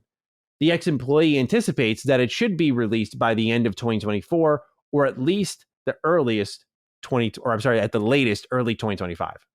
With most of the project handled in Paris and Black Shamrock handling the art for the game. Now, why should we give this any oxygen? Certainly, this isn't our first post from a supposed ex-employee that wasn't looking for their 15 minutes of fame. Well, according to one of the mods on Reddit Gaming Leaks and Rumors, they've been able to verify the identity of the poster and says their claim of ex-employee at Virtuos Studios is true. Virtuos often serves in the support role for games where they have accolades in the likes of Demon's Souls Remake and Shadow of the Tomb Raider. However, on their own, they haven't fared as well as they recently botched the Outer Worlds Spacer's Choice Edition, which was so bad that Private Division had to submit an apology for the game. And on a side note here, I didn't put this in my script, but you may remember Cog pointing out that even when Obsidian responded, they were like, Virtuos, Private Division, Virtuos, Private Division, like over there, not us, but a little subtle throwing under the bus there. Mm-hmm. Meanwhile, Todd Howard and Bethesda Game Studios have generally not been favorable toward any sort of re-release unless it's Skyrim, which makes this all the more perplexing. Here's what Todd Howard said when speaking to The Guardian in 2018 in a pre-acquisition world. Quote, I'm happy that you can play The Elder Scrolls III Morrowind now on Xbox One, as it's backwards compatible. I'm really happy that Microsoft, Sony, Nintendo, and others are making it easier for people to play older games as they were played at the time. I actually prefer that over remasters. I'd rather you play Morrowind the way it was. I think the age is part of the identity, end quote. Vonaran writes in, Hey Dukes, should we believe the rumors about the Oblivion remake? If so, my hesitation is how the physics/interaction with objects is going to be replicated in the Unreal Engine 5. I was under the impression that Creation Engine was what allowed this level of interactivity. Furthermore, how would this impact the modding scene? Thank you for writing in, Vonaran. Oh boy. Where do we start here? I'm just dying to hear what you got to say because I have not talked to you about this. Let's go, man. This is you. Let's go. Number one, like not on my list of picks for remakes at all. Morrowind is the most deserving, 100%. Just the legacy, saving of the company, the archaic nature of its combat. I know there's a lot of dialogue they'd have to voice there and redo. I know it's a lot. It's a titan of a project, but for looking at truly remaking something, that's my pick. Remasters, I think the obvious one that we've always said was Fallout 3, New Vegas, little package, resell it, $60, free money. Oblivion, great candidate, but not my first pick, Cog. Clearly. Mm-hmm. Let's start off with if we should believe this or not. Let's go. I'm going to say heavy grain of salt. Okay. So, first of all, some people are calling that Unreal Engine would make this impossible. As I mentioned earlier, every project is different. I work within Unreal Engine, so I have some level of knowledge about it. Because you're doing what? I am making a game. Thank you. So, what I'll say is this. GTA Trilogy Definitive Edition had its original engines running within Unreal Engine 4. We've seen compilation projects before. Xbox's very own 343 had multiple engines running within Master Chief Collection, which is on its own engine. So these things are not impossible like some people have made it out to be. I'm not saying it's going to happen, but to me, Unreal Engine 5 is not the de facto, like, oh, it's fake. It's fake. It's weird. Don't get me wrong. It's weird, but I don't think that makes it fake because I think it's very possible from what I know and what I've seen. What I will say is the weirdest part about this, which gave me the grain of salt, and I'll get into playing devil's advocate with myself in a moment. If you're leaking this thing and you're saying it's coming out in 24, early 25, how do you not know this is a full-on remake or not? This had to have been decided at some point in the project. And I would speculate early on. Like, if you don't just get halfway through, you're like, damn, y'all, this is a lot of work. Let's remaster. That doesn't happen. No, that does not happen. It just doesn't go that way. You got to know relatively early which way you're going. I'm sure initially it's, can we get this running in Unreal Engine? Can we get this? Oh, it's working. Okay, what can we do? Yeah, I'm sure there was a fuck around and find out phase, no doubt about it. But look, this man or woman or whoever had to have some idea. That's why I call a little bit of BS. I'm like, this doesn't add up. But to play devil's advocate with myself, as I said earlier, they could have left early in the project. And so it's possible they wouldn't have known.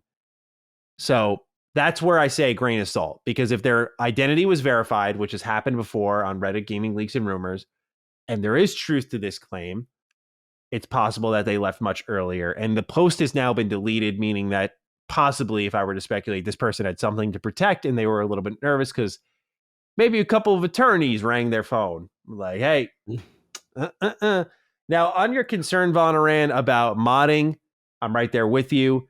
The reality is, with all Bethesda Game Studios games, you will not know until the game launches. So with Unreal Engine being involved here, modding isn't impossible. But if this is true, I could not see a world where Bethesda Game Studios greenlit the project and thought modding was a question mark. The only way these games have life beyond what Bethesda gives them is the community that feeds and feeds and feeds and feeds and continues to bring life to these games. Bethesda is not making it a secret anymore that the modders are the reason fans hang around for over a decade. Like, that is why these games have longer shelves than any other Western RPG, because of modders. I cannot fathom a world where Bethesda's like, oh, you couldn't get it working? That sucks. All right, well, do it anyway. Let's make some money. Not because I have this glowing view of Bethesda, just they know how many more copies they're going to sell if people can mod it. They know the same damn person's going to buy it twice if you can mod the hell out of it on PC. Oh, I played it on Xbox, but I can mod it here on PC. Mm-hmm. They know the double dippers are going to come. They know the first time PC buyers are going to come, and they know that they're going to get sales 5, 6, 7, 8 years from now. So I can't see a world where they just say, nah, you couldn't mod. Okay, we don't need modding. So they either figured something out or it's not true in my eyes. That's how I read it. Yeah, I mean, I defer to you, man. This blew me away because this is where Selfish Cog has to kick it. I know Maddie is team Fallout. I know. But you know I'm team Elder Scrolls. And I gotta be real with you, man. Like Morrowind changed the game, no doubt. You know, I remember OG Xbox, a friend of mine had it, told me you gotta play this game. This game is crazy. The things you could do. And I looked at it, I was like, but it looked like that, though. I was like, but he started to show me, and I'm like, wow, this game is amazing. But the game for me that truly made me a Bethesda fan was Oblivion. This is my baby. And I don't think it gets enough credit because it's overshadowed by the greatness that is Skyrim. But Oblivion and Cyrodiil, that's my heart. I put up a tweet just recently, literally how I felt when I saw the first Imperial Guard run down on me. Halt! Pay your fine. They're like, bro, I was like, what? This game knew that I did some foul stuff and like was like, you know what I'm saying? I fought mud crabs that fight better than you. Like, bro, that was the thing. I remember getting strong enough to come back, getting the Umbra sword, and then like, yeah, now what? Like, the Daedric armor, Malak, like this is Cog's young mind being like blessed with Western RPG sensibilities. I hope this is true. I hope it's true too. I think it'd be a lot of fun.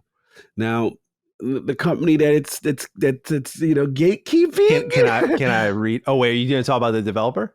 No, yes, please. Yes. Oh yeah, I was going to say, let me read this right in. Yes, write it. Meatball writes, good day, Dukes. Bayazura. Get the band back together. Reunion tour in Cyrodiil. An ex-employee recently leaked that Virtuos is apparently working on a Oblivion remake. I'm sure many in the audience, like me, have fond memories of rushing home from school as a kid to turn on the 360 and become grand champion of the arena.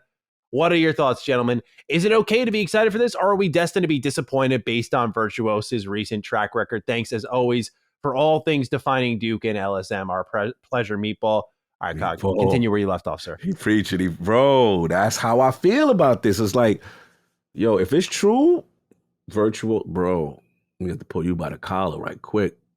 You don't mess around with this one. Like this, you better do the research. You better have all hands on deck. You better have Todd overseeing. You better have something. Like you can't mess this up if this is true. I want to believe so. I guess my only thing crushing my little hopes and dreams is just that comment you said that Todd said. You know, and I know it's older. You know, we kind of like where things are. Older people can play the back-to-back games. You know what I'm saying? So that part scares me a bit. But hey, it would be a nice little, you know, hold you over if they can do it. We'll see. I'm torn.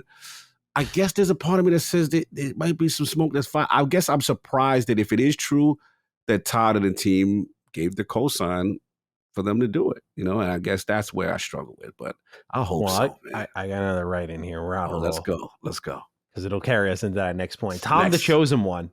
Buongiorno, musical maestro Maddie, and I actually don't know how to pronounce this. Condottiero Cog. Hope you are both having a wonderful day. With the alleged rumor that there's an Oblivion remaster remake in development at Virtuos. Sorry, it's not Fallout 3, Maddie. Thank you, Tom. I appreciate your condolences. My condolences. Do you think, if the game is real, that this is something Xbox spearheaded to get developed? Apart from Skyrim re-releases, I don't think any sort of remasters of prior Bethesda games have happened, so I really hope it's true and that it paves the way for more use of various IPs that they have acquired from Bethesda and soon to be Activision Blizzard. Cheers from Montua, and I hope you both boys have my thumbs are eternally blistered because I keep playing Hi-Fi Rush and Pizza Tower kind of day. Thank you, Tom, for writing in. So, Cog, yeah, to your point, you're like, well, Todd may not be a fan of it, but Bethesda... Microsoft. Or Xbox, sorry. I said Bethesda, my bad. Xbox. Yeah, Microsoft saying, hey, I mean, and Maddie, we did say that in an acquisition world, that even though Todd has made comments like this, you know, it would kind of be like, hey, Microsoft, you know, wants these things to happen. This could be very financially fruitful for all parties involved. and maybe they get Todd to kind of bend the knee and see it their way. And okay, you oversee, you get, Virtuos in or whatever team that's available to help get this thing across the finish line, especially being the fact that we're not going to get an Elder Scrolls for so long, if not this whole generation, right? We may not get a new Fallout. These are the things that Maddie has been talking about. Like, yo, you've got to remake. This is gold mine money. Corporations want to make money. Yeah. I could see them, hey, we're not forcing you, but hey, if you need a little help, here we go. So I hope so. Yeah, I think Xbox had to be involved on some level to get this developed because Bethesda's just way to a fault, I think, way too protective of their IP. And I get it. Like, guard your secrets. This is where if Xbox kind of forced it in and then Virtuos comes in and pulls a fucking Spacer's Choice Edition, Bethesda's going to be like... What now? We ain't doing it again. We warned you. Now we're not doing it anymore. So that's the thing I worry about here. Of course. If Virtuos bombs this thing, like I fear they will, if it is true, then bro, it's like, there's no way Bethesda's going to do anything I wanted them to do. They're just going to have to wait 8 years for the next new game from them. Well, maybe this is the layup they need to get an easy win, kind of like how Mass Effect Trilogy BioWare was going through what BioWare was going through, right? And it's like, bro, you messed up and we get it. Lay up, source code right there. You can't, land this. And then when they see the success and they see the revenue, like how Mass Effect Trilogy, then that gives them the confidence to say, okay, we could relax our old, antiquated, super protective thoughts of these IPs. Microsoft has us, and it gives us a little confidence. Okay, well, maybe now Fallout now is next. Now we've established rapport. So it behooves Virtuos to do an exemplary job. Yeah. Reach out and get all the resources. Do not Spacer's Choice this, bro. Please. Yeah. You know what I'm saying? They've had some good track record too. I don't want to completely dog on them because they've had some other stuff that was actually good that we're going to remake. But that one we know because Obsidian was like, bro, you ain't coming in again doing this foolishness. We going to say that was you. You know what I'm saying?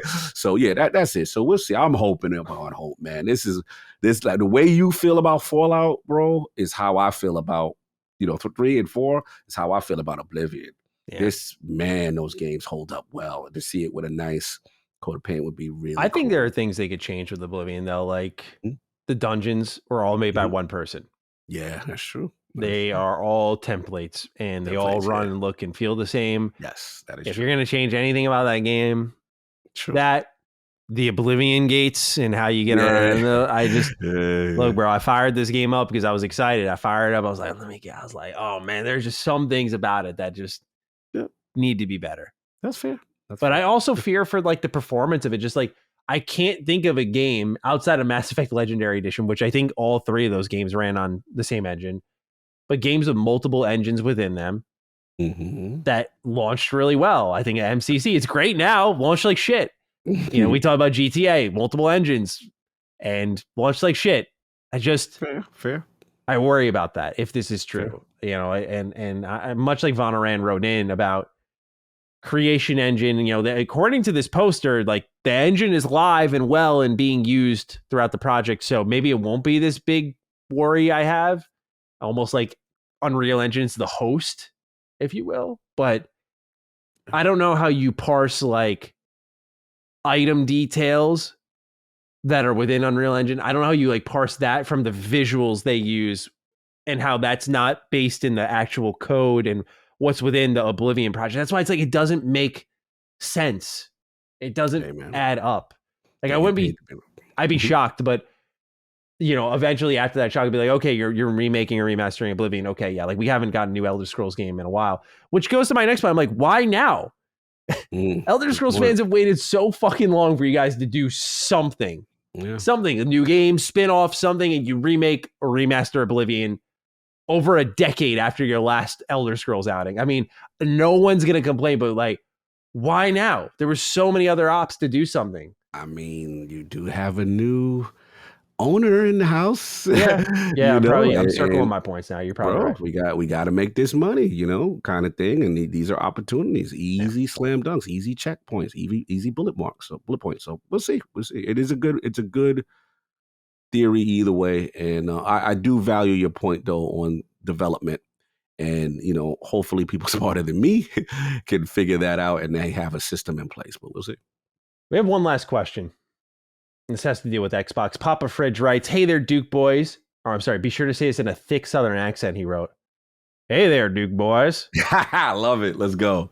"With the news of Elder Scrolls 4 Oblivion Remake, do you think we should expect more remakes coming from Xbox in the future? With Matt Booty saying games are taking longer than ever to make, I feel like Xbox might rely on remakes such as Oblivion to fill the void and keep the Game Pass machine going, while the marquee studios focus on that new like Elder Scrolls 6, since remakes would likely take less time and fewer resources to make.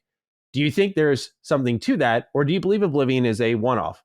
Would love to hear your thoughts. P.S. What is one thing you'd like to see from an Oblivion remake? Cheers," which I kind of got into with the dungeons and everything. But what do you make of this? If this is an Xbox spearheaded move, do you think this is something they're going to continue to lean into? Because my theory, as I mentioned earlier, is this is a one-off if this fails, as in not financially. If this is like it's a technical disaster, Ooh. I think it's not happening. I don't think Bethesda allows it. Unless Bully Phil shows up and then, like with his leather jacket, he's got his Hexen tee on. He's like, "I got a new family member if you don't want to play with me anymore." Listen, man, just be careful who Phil got his arm around on stage. That's all I'm telling people right now. But this is, I think so. I think look, when as Lord Acquisition, when you acquire people who have this treasure trove of classic IP, it behooves you to utilize and market said IP. Yes, this is low lift stuff. This is stuff that you can spin around fairly quickly and help you with the gaps in your portfolio and development of new titles. And it's such a slam dunk because it builds excitement for the eventual new thing, right? You give us Fallout 3, you give us Fallout 4. We know you're working on Fallout 5, right? You hold us over, you give us stuff. I think Capcom has shown like they have been masterful, right? In really revitalizing their own IPs with these fantastic remakes and remasters. So it counts itself. I think Xbox is in the business of that with the, Bethesda's and the ZeniMaxes, and of course with ABK, as we see it. And there is demand. People want it. As much as people say, much as I complain, and I'll be the first to throw myself all the way in the bushes. Like, I didn't feel the need for a Last of Us remake part 2. I was like, I don't need that. But what did the numbers say? Right? The numbers say people are still buying it. They combine that with the movie. It is what it is, right? So people want it. And in this case, this is to me even more justified because these games are so much older, right? It's not like, they just came out and it's like, we're going to remaster, something that just came out within the last 2-3 years, right? So, yeah, I think it makes sense. Well, we'll see what Xbox plans on doing. I think they will lean into remakes overall. I just think there's so many easy layups for them that I don't know if it would be easier to make, especially if it's like a from the ground up remake. It's like making a whole on game, but you do have the design template to follow, which kind of guides choices and kind of what you want to emulate at the very least. So there's an ease to it, but making games is still hard. So I'm sure that this isn't like an indefinite solution for them, but we shall see in due time. Nonetheless, Oblivion remake may be on the way. And with that, Cog, on to our final bit of news here on what's coming soon to Game Pass and even leaving soon. So coming soon, first, we have Celeste, August 1st, console, PC, and cloud. On August 3rd, you get a short hike on console, PC, and cloud. August 8th, Broforce Forever, console, PC, and cloud. August 9th, Airborne Kingdom comes to console, PC, and cloud. Limbo comes to Xbox Game Pass on console, PC, and cloud August 10th. Everspace 2, August 15th on Xbox Series X and S as well as cloud. Meanwhile, leaving soon, Death Stranding. Bye-bye. August 15th, all these games leave. So Death Stranding is leaving PC. Edge of Eternity is leaving console, PC, and cloud. Midnight Fight Express is leaving console, PC, and cloud. And Total War Warhammer 3 is leaving PC Game Pass. So pretty noteworthy exits across the board here. And even some noteworthy additions, Cog. So what do you make of what's coming and what's leaving here? Some stand out for both. Yeah. Surprised Limbo. Yeah. Yeah, because I've always associated Xbox with Limbo, right? And I was Yeah. just like, oh, interested. They got a little baggy bag to jump in there. Everspace 2. I will be cranking that bad boy up. I covered that game for a long It time. looks good. It looks And really good. remember, COG, one of his secret genres before turn-based, a lot of people don't know, Hmm. was COG was the aerial dog fighter, and I'll give it a Oh. 10. Yeah, like I was the afterburner. I was the, Star Fox. I was anything that involves ship, space combat. Hmm. I got that was a pocket. And to me, it all culminated with a game called Wing Commander. And I believe EA made it. It had a lot of cinematic feel to it. Chorus I played, I thought that was I think that's still on Game Pass. Were you an Ace Um, Combat guy? yes, I was Okay. the Ace Combat guy. I I've was heard the people like rave about the stories in those games. it was a period. They had a little run of one or two. I ain't gonna say like, Yeah. oh, that story is so Like I've amazing. heard like the lore and shit is awesome for Yes, these games. And yes, yeah, I've always been that's what yeah. piqued my curiosity for them. I've always it was a genre that I kept quiet. I never told anybody. Like I would play Little those games. secret. It's like Yes, me with Warriors games. Like I just on the side, I just on the enjoy a little side. Muso I game. don't. Yeah, because I don't want like people to judge me. Yeah. But I love those Credibility is games. at risk. Yeah, exactly. And I had one of my favorite interviews was that studio. And I remember interviewing, I was like, all right, this is a little game for COG. Bro, it blew me away all the things you could do. I'm like, it was like my Starfield part. I was like, damn, you can do that in this game and this in this game. And whoever did, I gotta find this. This guy sold this game so well, and we had a demo. It looked phenomenal. I was like, yeah. I was like, man, one day I hope console can get this. Oh. And yeah, so this was like 20, I'm gonna guess 2018, 20. I've known about this game for a long time. And yeah, so I'm so happy. I'm definitely going to support. I want to see how it translates to console. I agree. And otherwise, exits. Yeah, Death Rest, Stranding. don't you all sleep on that one. Yes. That was a really cool one. You could beat it in a single day. That's what I did. Mhm. I played it all on Steam Deck actually. Really good time. So fun. Yeah, I threw that bad boy. I'm like towards the end. Same thing. Because what is I got caught up with Streets of Rage. I love playing beat 'em ups on a handheld. It's so fun. good. They're at home. So fun. So Streets of Rage 4 is like got my tier, that little mode that I get addicted. But Midnight Fun, I just added that to my ally. And I'm like towards the middle, towards the end, doing my little moves, my counters. Got to take the gun, shoot. Man, it's fun. And then I want to get that out the way because now Sifu is an Xbox Play Anywhere, and that's my next beat 'em up. I'm going to finish up. And if I touch Sifu first, it's going to be over for me because there's levels to this. Yes. But Midnight Fight is a very cool. I believe it's made by one guy, I think, too. One guy. Yep. Yeah. So yeah, give that a shot, y'all. It's a nice little cute beat 'em up. Get that in there. And with that, we move on to our Game Pass pick of the week. Let's get it. I made the choice here. Outriders. Very surprised by this. I want to hear. It's time to remind ourselves of a little partnership and where things began. That's why I picked this one. It's time for us to remember what Square Enix can bring to us. Now, I know Outriders at launch was not perfect.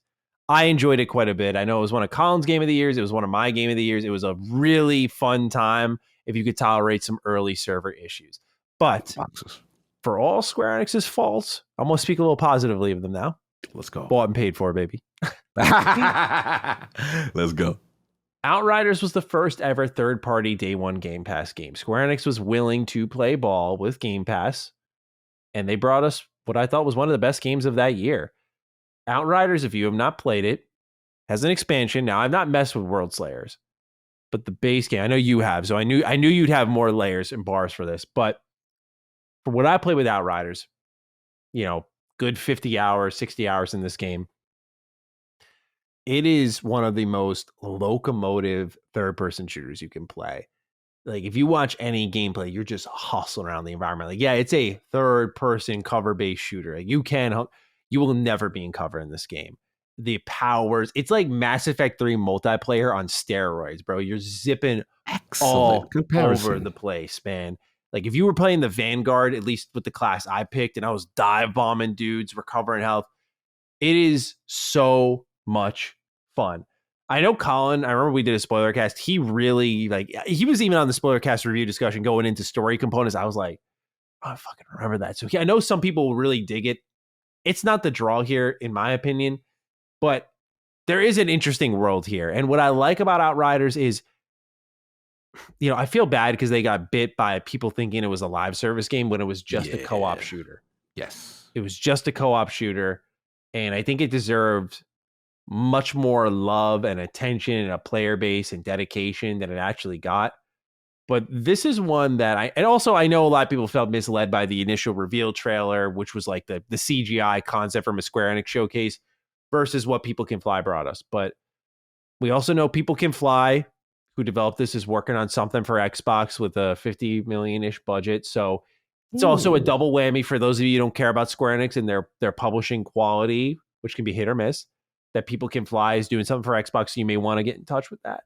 But I just thought Outriders it's time to come back to where it all began. Now we're all accustomed to the day one Game Pass games, but don't forget who helped break that mold, who broke bread with Xbox that first time in April 2021 with Outriders. It was a really, really fun time, and it still is.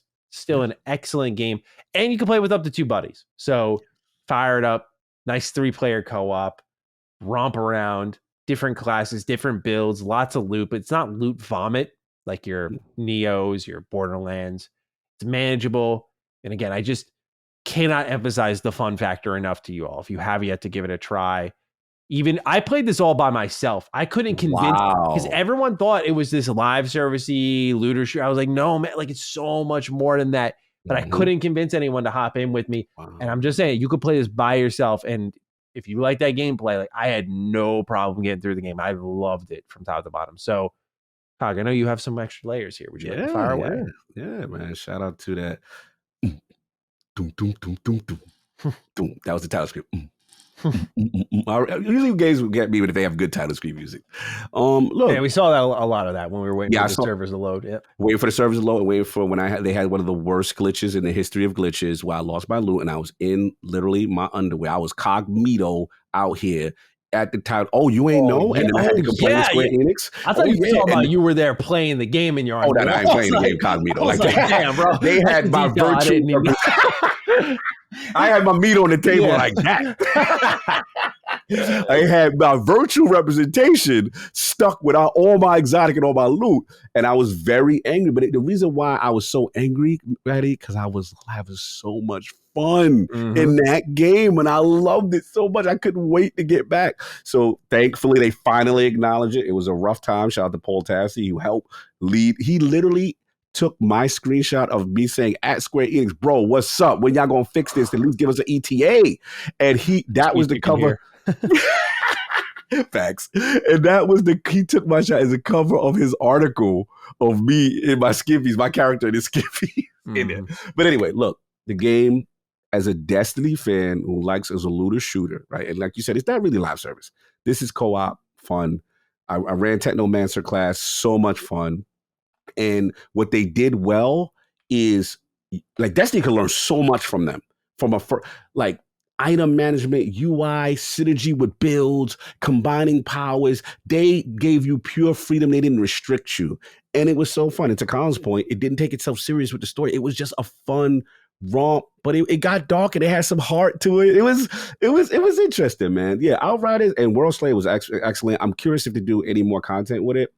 I thought it was a great first attempt into the looter shooter scene, cooperative, and it did what it did, and the boss fights were pretty epic too. So salute, I like this choice. And I forgot Square. I always forget it's Square Enix. People can fly. I always forget that. Yeah, Square always found some. It's a shame with them abandoning their Western. I get why they did, but they really did have some cool partnerships born from all of that. So no, good choice. I love the choice. All right, Cog, we got one last question and then we're out of here. Lee is cool. Jenkins writes, what's up, Dukes? Is it just me or do you lose your gaming mojo in the summer? I can't seem to motivate myself to play for more than 30 minutes during the hottest months. Is this just because things are slow or is this real seasonal predisposition to game less? Let me know what you boys think, counting the days until Starfield. If that doesn't spark my interest, nothing will. Thanks as always and have a sweaty ass kind of day. Very specific. Maybe you're specific. Sweaty ass, you know? Yeah, a little swamp situation going on. It's possible. I'll jump in. Lee, I actually really agree with him. Yes, of course I game during the summer, but I actually handheld game more during the summer. I find myself pulling the Maddie sometimes, pulling the Kaibatsu, got the Ally, I'm on the couch, sometimes TV right there, or, I'm doing that. Summer is about, for me, getting out is more, a little bit more, and traveling more. So especially as East Coasters, like we get our window, and that's really it. That's all we got, right? Because our winters are so brutal. So I do find myself doing that, and I implore people to get out more and do stuff during that period. Food for thought, just a heads up. There's a dope Sacred Symbols Plus that me and Colin just recorded that we kind of allude this, and we talk about fitness and gaming and stuff like that and health. And these are kind of subjects that came up as well too. So I don't know when he's dropping, but he's going to put it out there. And nice. I highly implore you guys to check it out. We talked for almost 2 hours on this thing. It was really dope conversation. Nice. So, I'm with Lee as Cool Jenkins. I do game a little bit less during the summer. And I like Wintertown gaming. I think it's kind of cool, But I don't know about you. I'm curious with you, Maddie. Like, do you adopt that, or are you kind of like, I'm still gaming. I'm still going hard. I'm trying to think. There's definitely seasons where I game less. Like, since I moved into the house, I've definitely gamed less because there's always something new to build. So I'm kind of in that gaming less during the summer pocket. But for me, I typically game. I have a reason to game every season. So part of me, as I go through all this, but like during the summer, I'll game more in my head because it's hot as fuck out. Like I don't want to be burning. I'm pasty as hell, dude. I'll die out there. So like I need to be indoors. And what am I gonna do indoors but one thing and one thing only? So there's that. Then the winter's coming. I'm like, that's cozy. It's cozy. It's cold outside. Time to get on my couch, play a little bit of whatever's on my Xbox or my handheld, right? So I feel like there's always a reason for me to game. For me, a lot of it is like what's coming out soon. Like what I've recognized with myself is when nothing's coming out, I game more like a normal gamer. Like with July being as barren as it was, I mean, I'm thinking back, man, like I was a casual for once. Like I chipped my way through Midnight Suns, no timeline, no demand, and I beat it within that month because I do just in general game a decent amount. But when there's a lot of games coming out and I'm excited, like I'm usually playing games because I'm excited, and there's that extra shot in the arm, if you will. So like July, end of June, not much in the scheme of things. Not much gaming was done, and I'm trying to have myself watch more TVs and movies. I've been watching It's not my decision. It's not my decision. It just happens to be on the TV. Not anymore because it's over now. But anytime I was going up the stairs, sit down in the living room, making some food, whatever I'm doing, Sex in the City's on the TV, bro. And you know what? I always remember my grandma saying, "Oh, I love Sex in the City." I knew nothing. I knew fucking nothing about this show, bro. I got a different. May she rest in peace. I got a different view of her now. I was like, bro, what is this show? There's so much nudity. It was like, it's constant. It's constant, man. I was like, holy fuck. But underneath it, there's something like it's so bad it's good to me. I was like, so I say all that like I'm trying to watch more TV because I what I notice is I love being in games so much. But when I pull out and I do something else for a little bit and I come back, I'm like, wow, this is so much better. But it's about pulling myself. It's not like an addiction, but it's about like I just enjoy it. It's like I don't want to go watch a show.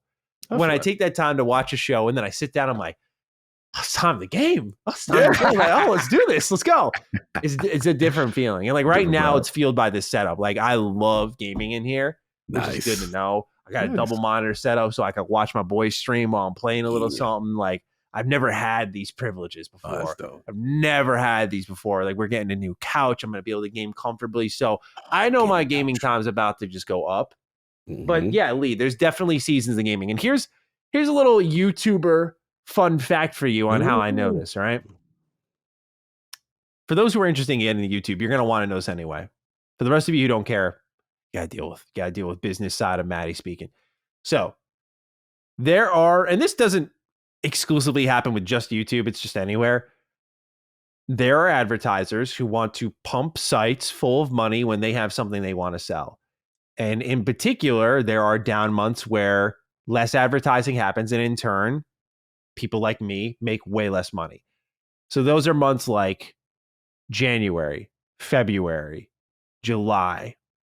And in these down months, it's because advertisers aren't paying to show things off because nothing's happening. So, Lee, I think your seasonal predisposition is because there's not much stimulation. There's not much like big news happening. Good point. There's not much big releases happening in certain parts of the year. And so you're more likely to go outside. Like all gaming YouTubers I talk to mentioned, like, yeah, it's June, you go up. June, I had one of my best months ever in my channel's history. July, you come down. August is a battle. And then September, you start getting on the incline. And it's up until December that you're just up, up, up, up, up. January hits, down you go. Got it. And it's because of mounting interest, holidays. It's fun. Things are being sold. I need information, et cetera, et cetera. So not to put statistics and numbers to your feelings here, Lee, but just so you know, there is like what you're having is common, is what I'm saying. There's a lot of people, like my views entirely across the board have dipped in July, which is fine. I mean, it's the fact that I'm able to even make a living in July it's a fucking miracle. So just know you're not alone in this. You know, a lot of people, as Cog mentioned, you know, a lot of people during the seasons are just like, I'm gonna go out. It's vacation time. I'll play games when Starfield comes out. And so your interest will ramp back up. Don't worry too much about yourself, Lee. You'll be okay. Last part I was going to say is historically, you know, summer months, sometimes now you're seeing the later, like last 2 years, you start to see some summer releases. But I remember a time where it was kind of like taboo to almost release a big game during the summer. Right. It would just be June, and that was like a cutoff date. Yeah. No.